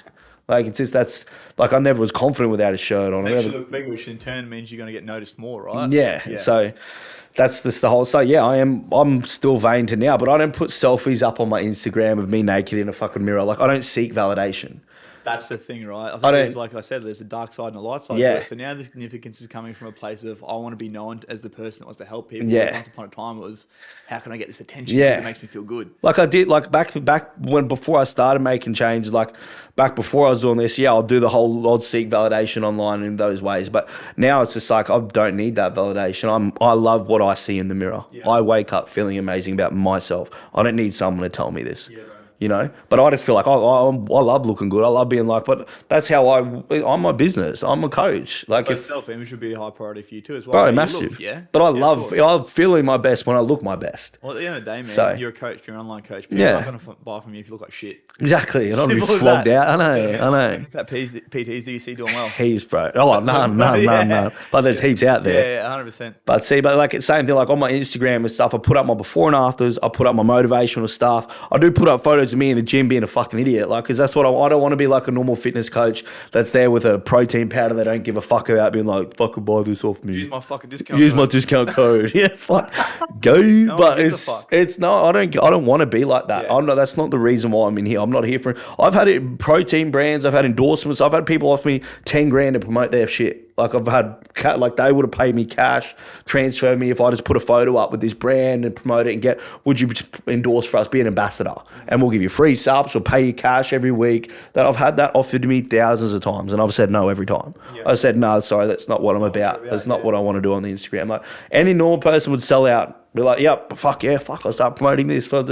I'll never endorse brands. I'll never endorse any shit like that. I'll never endorse my own self-image. Like I'm not out there taking selfies in mirrors being like, fuck. Even in my comp prep, bro. Or did you see, I never put up any photos of me. Well, I never put any photos of me up with my abs out. After like big goofy smile. Yeah. The professional ones after you show people, But I wasn't putting it on my story every day, looking lean, fucking look at my six pack. You know, I never like put myself out there. I was doing it for myself. Yeah, bro. I was doing that. I didn't need validation on it. I was on that journey for that comp to show everyone that anyone can do it. I wasn't going on there to show off that I've got abs. Yeah. You know what I mean? Couldn't give a fuck. You know, I didn't even go there to win that comp, bro. I went there to do this for my YouTube, to show everyone that anyone can do anything when they put their mind to it. And next minute, they calling me up for top 3. And I'm like, what the fuck? I'm like, me? I'm like, yeah, sick. And then boom, then funny because there was 2 Darcys. In the top 3, there was 2 Darcys. And I thought the other Darcy had me. I was like, oh, he looks pretty jacked. But when you look at someone else's jack, you don't think about how good you look. Right. You don't think about how good look. I'm like, fuck yeah. But then at the end of the day, like I had him covered. Like I had the fucking, my legs were on point. Like I looked fucking mad. I put together, but I gave everything to that comp. I was 100% on track. And then they called out him for 3rd place. And I'm like, oh, I can't. And then I'm in top 2. And I'm like, no offense to the guy that was next to me. I'm like, bro, I've got you under the table. I've got you covered. And then it's just like, he got second. I'm like, yeah, can't. I'm like, mad. Because I was just like, and then went out there and I was like, fuck yeah, I won. And thank fuck I won, because it's like, one, I can put that behind me. Two, if I didn't win that comp, half of me would have been like, I'm doing another one. I got to win, you know. But I won it completely. And I'm just like, yeah, sweet. That chapter's done. It looks mad on the YouTube too that I went and won. I'm like, yeah, sick. And the whole, as I said, the whole message that I'm showing everyone out there is no matter where you are, same with you. Where you can, bro. Like, to be able anyone to can do anything. Like, thinking back now, man, so obviously you think about what you've achieved in the last 12 months, like just the comp alone. Yeah. You know, and then obviously doing even moving full online, coming down the coast. These are big moves, bro. These are fucking life-changing moves. And obviously doing like the fundraiser for your mum and that sort of stuff, bro. Yeah, the rebathe and shave, Yeah, man. Like where you are now to who you were like 10 years ago. Like, how does that feel? But it's my past seems like a fucking like a dream. Like it's like a movie. Like as you said, like with people think it's something out of a movie. About that off camera, I know. Like when you tell people your story, they're like, bullshit. Like, half I don't believe you. Yeah, I know. I tell people that I got a fucking gun shoved down my throat, fucking for 20 grand, and fucking blah blah blah. Had this happen, that happened. They're like, fuck off. That's off a movie. That's, okay. Yeah. It's like, no, like it literally happened. Yeah, I know. But yeah, I'll look back, bro, and I'm just like, that's why I have to remind myself every day. That's why I say I remind myself of my why every day. Like writing down my why, reminding where I've come from. I remember all that past pain every day. I look back at those photos. Before I put them up on my Insta, I put up my before and afters every day to show people where I've come from. I look at it for a second. I'm like, how the fuck was that me? Like, I'm like, fuck. I'm just like, fuck. Then, yeah, I'm proud of where I've come from. Fucking oath. I'm finally proud. I'm not just making my family proud. Like, I'm proud of me now, which is like, that's that next step. It is making a difference. I know no matter what hate I get, no matter what anyone has any opinion on what I do not give a fuck, bro. Okay? Because I know that what I'm doing is changing lives. I have the fucking bulk messages. I know all my clients online, they're like all my mates. Like, they're not clients. Like, I talk to them every day. They're people. They're real people. Yeah, and I meet up with them. I go meet up with all my online clients and shit. They're not just another number. I go, yeah, come train with me. Boom, come meet up. I'm phone calls with them when they're feeling down. Like this morning, went into a session with one of my online clients. He was feeling down, dramas with family and misses and shit like that. I went and trained with him. We got a feed, went and jumped in the ocean down to Burleigh together. We went down to the ocean, jumped in the water, and he's just like really crying out in the water. He's like, man, thanks so much. I feel so much better. And I'm like, it's all right, bro. I love that, brother. And he's just like, oh, thanks you. I'm like, don't thank me. I say to all my clients, don't thank me for anything. Don't write me thank you. Show me. Yeah. Show me that you're on track. Just like I had to show everyone else, they got to show me. I love that, bro. You know? I fucking love that. Yeah. So that's what I just like. They show me, and I say, but show me what? So I get my clients, they send me the photos of their grateful list every morning. I get them to send me photos of their workouts when they're finished. I get them to send me photos of all their meals when they're done. Like everything, bro. Like I get them to keep in touch, right? Accountability, bro. Yeah. And they're just like, man, I just feel like being able to be that person and helping people get from where I was to up to on my level. Anyone can get to where I am. I'm a normal person like everyone else. I went through everything else. I'm nothing special. Been through that, anyone can do it, right? Yeah, 100%. Anyone. Oh, bro, all day. And I'm saying no matter what, you're not stuck. That's what I'm saying. Like, if I can do it, you can do it. Like, I'm no different than everyone else. I wake up, I stick to my plan, I stick to my routine, and I stay on track, and I remind myself my why every day. What would be one piece of advice you'd give your 13-year-old self? I wouldn't want him to change shit because I am where I am now. I love where I am now. If you could give him one thing, okay, let's change that. Spend more time with mum. Yeah, okay, spend more time with mum when you're off your head. Not when you're off your head, but like, it's hard to say that because I was fucking just wanting to escape that. I didn't want to be around that, but it's just I could say, or don't cause your family any pain, or don't, because that's the biggest thing that eats me up is all the shit that I put them through. Like, in my head, I know this isn't 100%, but it's like, would my mum be this sick if it was me not putting her through all that stress? But also, would they be this proud of you if you hadn't have come from where you came to? That's what I mean. Right, so my 13-year-old self, I'll be like, bro, keep doing what you're doing. It's like, run the ball up. Go. Just do what you got to do, bro. You're going to end up here. Like, I went and spoke to a bunch of It's so hard to answer that. School, right? Like, because this is it. Like, they were like, oh, what about this? What about that? It's like, man, you're going to fuck up. You're a kid. Like, you're 16, 17. You boys are about to become men. Yeah. You're going to find out real quick what the consequences of the world like. But the thing is, fucking just remember, fucking your parents have always supported you. Yeah. Fucking take ownership of all your shit. Yeah. Yeah. But, okay, well then, in that case, if you could give a 16-year-old advice, a piece of advice to help them to, I guess, make that one little change, what would it be? Bro, even like I've done my speeches in front of all those kids and everything like that, and I was just all I said to them was just like it's whatever you where you're going, the road you're going, there is no happiness at the end of this tunnel. There is no light. There is nothing. You're literally going to go to jail. You're going to be dead in a hole in the ground, or you're going to be in a fucking mental ward. That's your reality. future. That That's is where reality. you're going to go if you're going to own this. And if you do, like, no one's going to control. Like, I just look at it like I cannot give that bit of advice because if I was that kid listening to someone tell me what to do, I would have been like, fuck off, gun. You know, like I believe everyone has to take their course and everyone has to sort of hit that rock bottom of change. But all those kids I mentored, everyone I let them all add me on Instagram and shit. Yeah, and I just said, if you get to that point where you feel like you're stuck and you feel like everything's fucked, message me, reach out to me, and I'll help you get on track. That's like, because I don't think anyone will change. You're not going to change midway through a bender. You're not going to be like in the highlight when everything's all fun and games, because it's fun and games at the start. You hit that rock bottom, hey?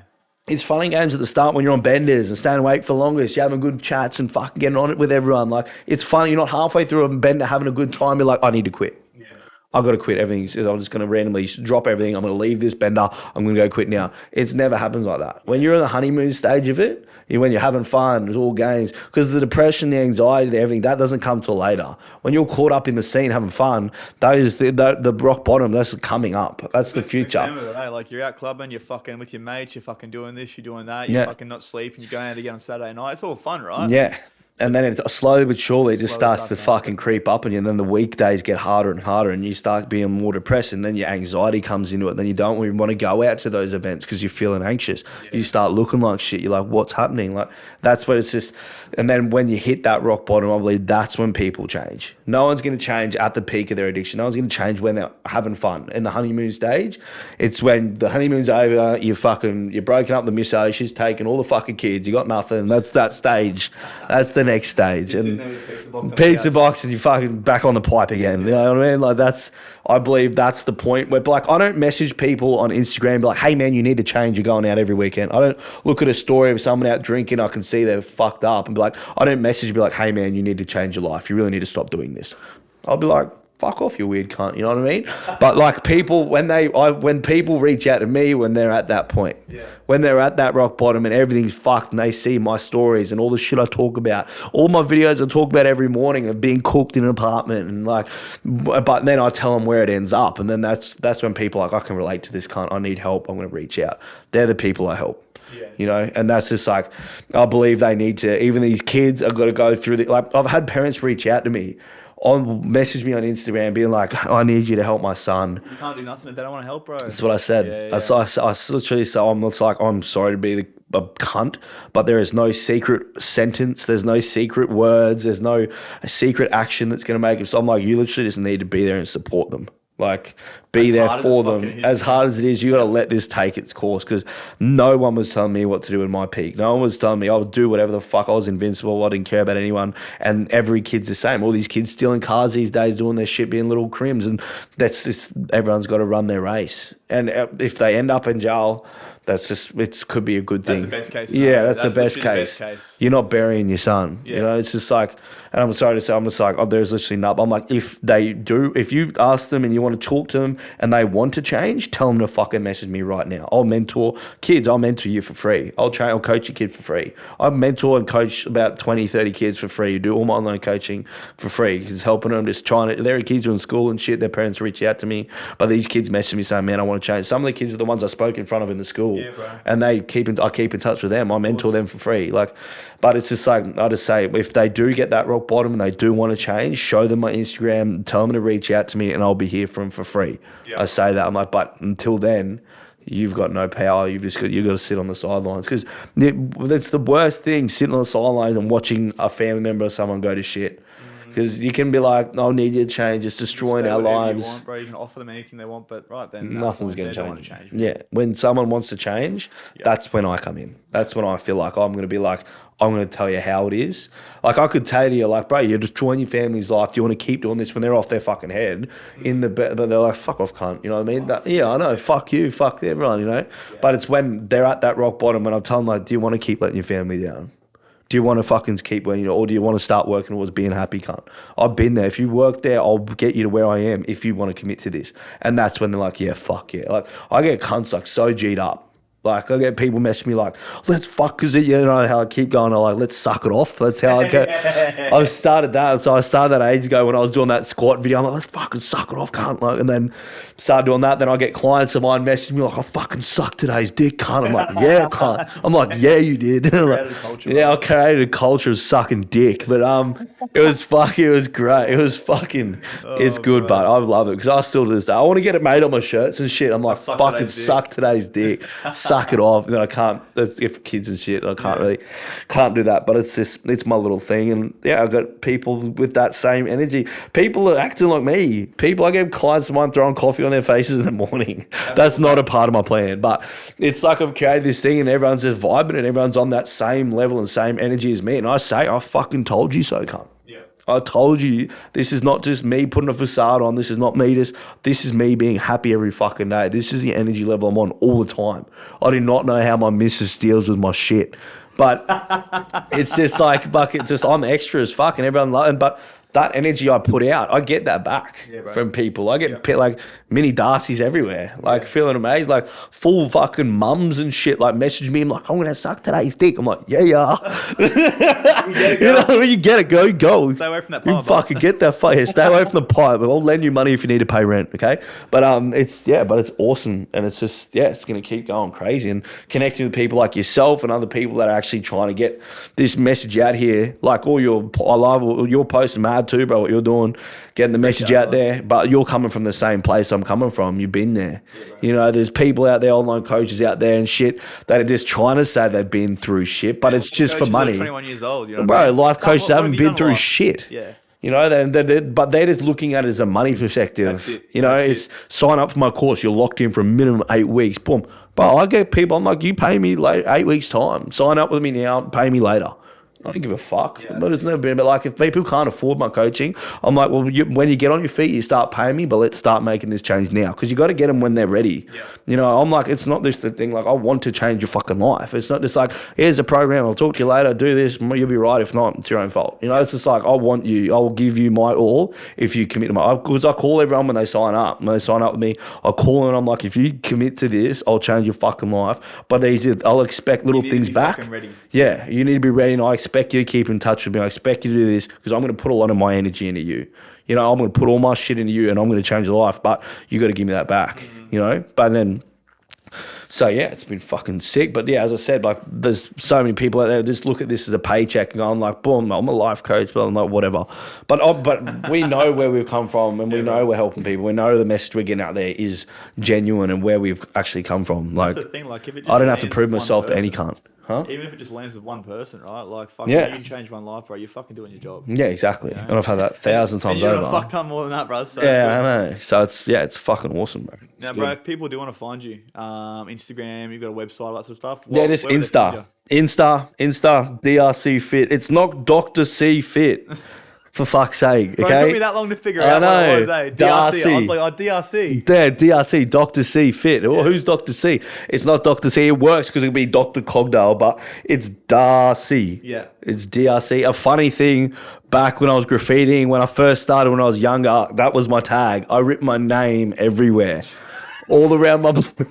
I was like 13 years old, started graffitiing. I wrote it on people's garages, DRC. And then mum's like, your name is literally everywhere. And I'm like, it's not me. It's not me. And when I knew they knew me, that was me. Black book, bro, and she's written everywhere. It was. And then she's like, that is bullshit. It's not. I'm like, it's not. But so I went and changed my word. Yeah. My last name's Cogdale. I started writing Cogs everywhere. And she's like, now you're writing our fucking name all over the neighborhood. I'm like, oh, fuck.